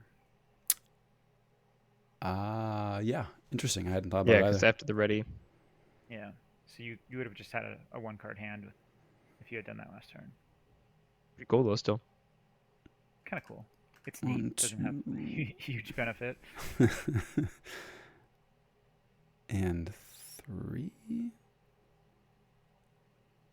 I guess get this plague wind back. I Cool. mean, it's pretty cool that like the whole Geiswood house is like self-synergistic. Yeah. Cool. Right. Okay, so Beer Geist is really cool. In here somewhere, haunted house. They all like get you to. Look at my archives first. I guess, yeah, should I have archived some more of these? Maybe. But I don't draw after, right? I liked your archive No. choice. I think that's good. So I'm gonna say we get a second turn, and we're gonna go Mars. All right, Mars it is. I am going to take the archives. Cool. Cool, cool. Draw a card with this loyalty implants. What does this card do? Lets me use non-Martians or Martians on a non-Mars turn. Or I mean, Oh, cool. let me use Martians on a turn. Yeah. Oh, that's really cool.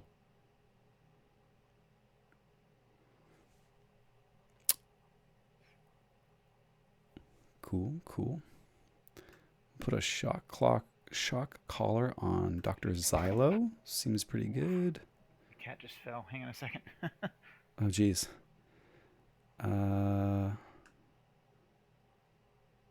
So we'll forget if we're going late. We'll play the Plague Wind. Cool. I'm gonna reap here and toss the Brain Dart in my archives. Ready up this one. Reap and toss the Terrible Teammates in archives. Great card. Discard. You're muted, Quitra. A lot of adventures with cats tonight.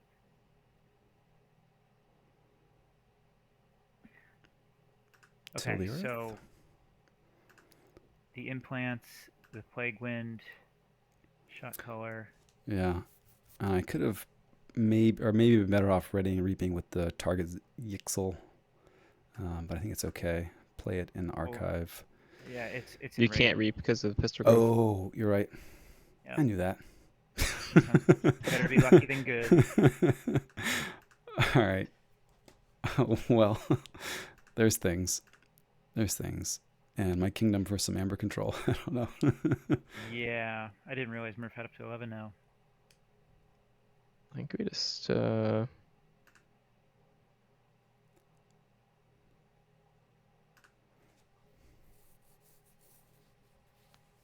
Ooh. Yeah, that's cool.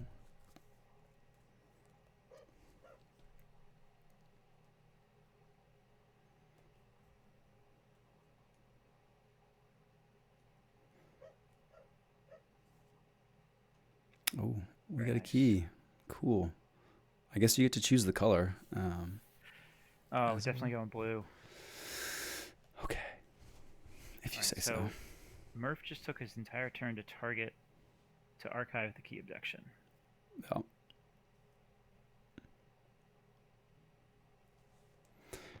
That's right. What are you gonna do about it, nerd? You're gonna have to do something about it. Yeah. Regretting some decisions I made previously.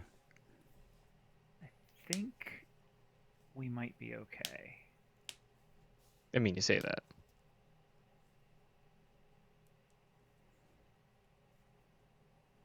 But there's a good chance you're okay. Yeah, so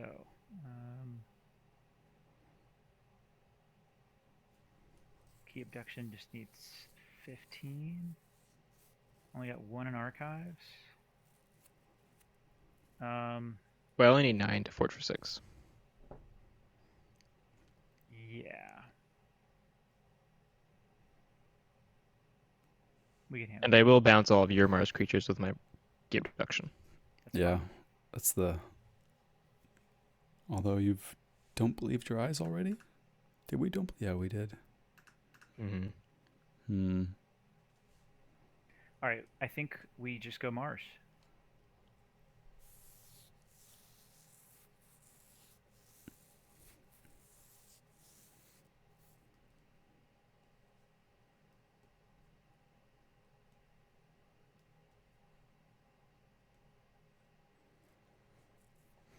All right, Mars it is.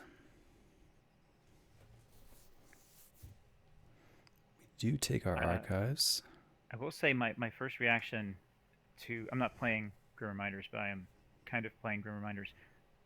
Having the discards and the archives and the hand open feels like it's going to happen a lot because there's like so many things going on. Of like, oh, absolutely.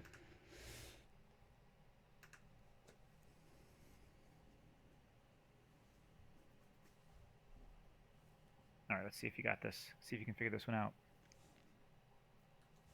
Let's see.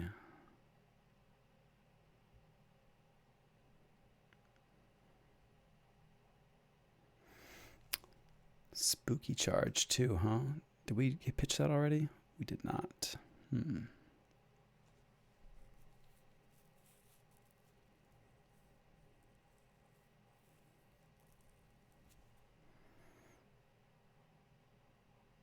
Interesting. Jervy scrapping's pretty cool. I like that. Yeah, the first time I played with Jervy, I read the After Reap and was like, search your deck for a card and put it in your hand. I was like, that's amazing. And I never read the scrap part. And then, like, after a few games when my Jervy just like kind of died and didn't do anything, I read the scrap and I was like, oh, this card's even better than I thought. Yeah. One complaint is that I wish the rares weren't so like some of the set design feels a little like backloaded in the rares, especially in Equidon. And that does not feel good. Yeah, I know what you mean. All right, we're gonna get a couple fights in. I'm gonna dart this Dr. Xylo. Break the elusive. The cat keeps scratching at the door to be let in. Then I open the door, let the cat in. And then the cat wants to go out. Yeah. It doesn't even come in. It walks away. Brain Dart goes back there.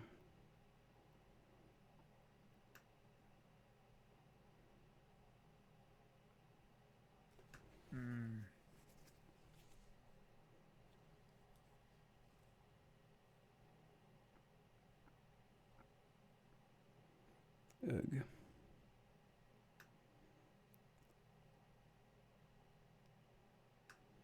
Mars first to discard. Jervy to tuck away the other Mars first. Oh, it's interesting. It can get itself. Huh. Oh, that's really cool. That is funny. We're going to fight into this Rebel. Terrible teammates. To discard.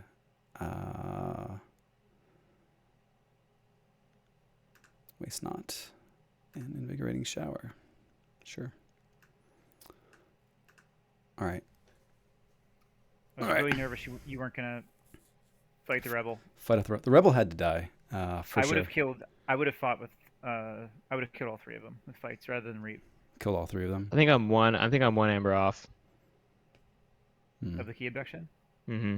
Yeah, I figured it would be one off, or that's why I just wanted to kill all the Mars creatures. Yeah, I'm one off. And that's it. No. Oh, it is just one. Yeah. I have modular exoskeleton in this deck, 2 of them. 13. Gotcha. So when it's key abduction time, they just come right back 14. to my hand. Yeah, one off. Very cool. Yep. Nice. GG.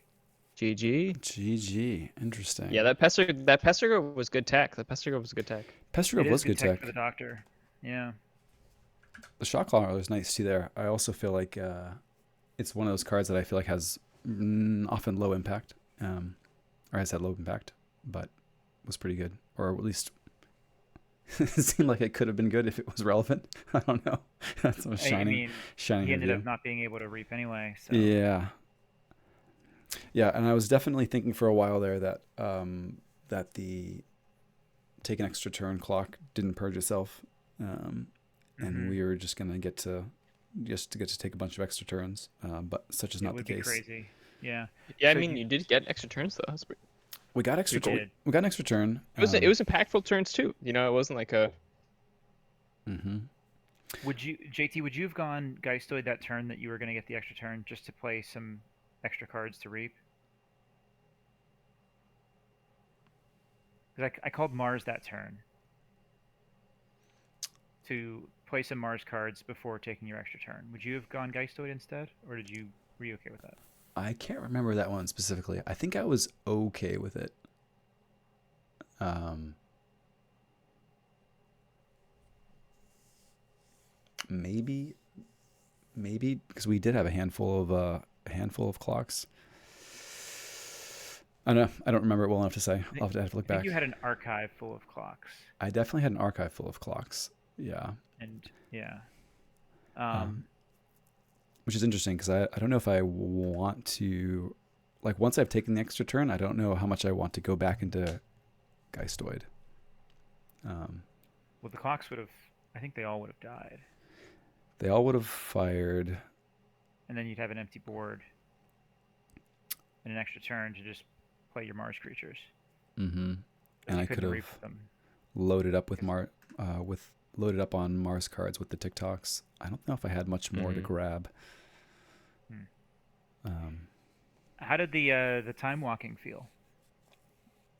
it was cool. I mean, I don't know if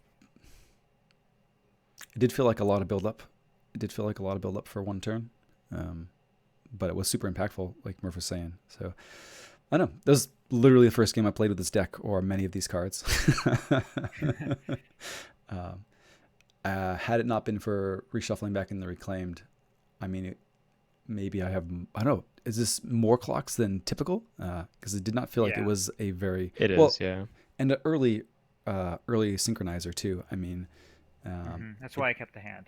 yeah, It was not a great opening hand, but you had the synchronizer, and it would have so been great if we could play 2 cards that first turn. it would have been cool if you could have just discarded the right card that first turn. Yeah, it's true. Played the first card. Yeah, got too wrapped up in the chat. What can I say? um, yeah, I think this deck would be pretty crazy if you had a key cheat or two. Yeah, if you did have a key cheat. If you had a Mars first or a A key abduction what do you rector call charge it? would be bananas. Yeah.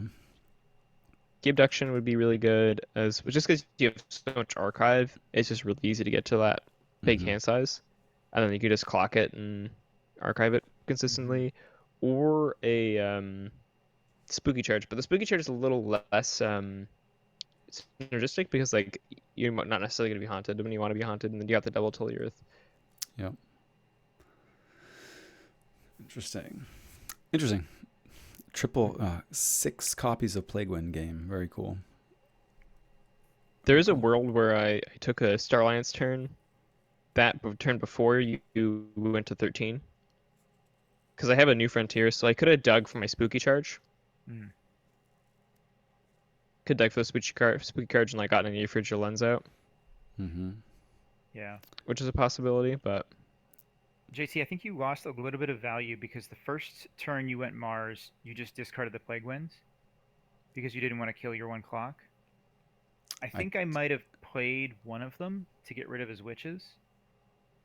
gotcha. But maybe I guess then maybe you wouldn't have archived because like you ended up archiving it and playing the next turn anyway. yeah, I think he actually got the most value, especially because like my witches weren't threatening much, and I never used them. Yeah, the Haunting Witch gave Because you a couple, but Hunting Witch didn't give me any amber. Yeah. oh, you weren't haunted then?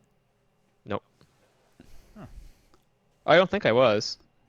Well, you ended up killing it anyway, like the Exactly, yeah. Yeah, second turn. I wasn't worried about being able to deal with the witches eventually. I don't know what I was digging for per se, but yeah, felt like moving cards there was fine. hmm You did gain 2 from the Haunting Witch, for what it's worth. Oh, did I? You were haunted then, Nope. yeah. There we go. Interesting. Yeah, the Mars firsts are very, very spicy. Very spicy. Mm-hmm. And yeah, I think Yeah, this deck would love a Mars first. love a Mars first. This deck would love a key abduction. Yeah, definitely would. Be spicy. With But his much archiving. that's so cool. Double Dr. Xylo with Ironix Rebel. You've got the target. You got a key abduction. Wow. Yeah, I have a triple Xylo deck with an Ironics Rebel, but no Really? key abduction. Yeah. The key abduction really what makes it Mm-hmm. pretty brutal. The Void Prober and as well, like having two other Mars creatures that aren't Dr. Xylox effects is also. So. Yeah, mine has a Mars Exchange Officer with a bunch of house cheating and Star Lines as well. That's cool. It's pretty neat. Yeah. The one of the first games I played with it, I will share this image with both of you. I'll put it in the group chat. Because I think this was the result of the deck popping off. I think this was turn 4, turn 5. Oh wow. Turn 5, you got 23 amber, 15 cards or so in hand. Yeah. Key abduction and archives. Holy moly. It was brutal. It was kind of like, huh, okay. Yeah, this deck's pretty good. That's some spice. That's some spice for sure. Yeah, Murph alt beating up on Murph Dev. Oh yeah, no, it's true. I was like, can I show the screenshot? Are we gonna be poking fun at somebody? But it's the other alt. Nice. Yeah. Oh yeah, you can definitely show it. Yeah, very cool. Holy moly. Holy moly. Awesome. Well, I don't know. Spicy stuff for sure. Stuff for sure. Cool. Well, why don't we shut down the old stream? Good times, folks. Yep. Time to bed. We had a 35-minute podcast and an hour and a half long game. That's right. Leisurely game. It was mostly that one turn though. With JT reading cards. Yeah, I left to go ice fishing. Came back and the JT had just finished. You said to stall. You said to stall. Nice. All right, folks. Thanks for hanging out. Expert vamping. Exactly. We'll see you around the lab, guys. peeps. Thanks, y'all. Bye. See y'all. Yeah, see you, everyone.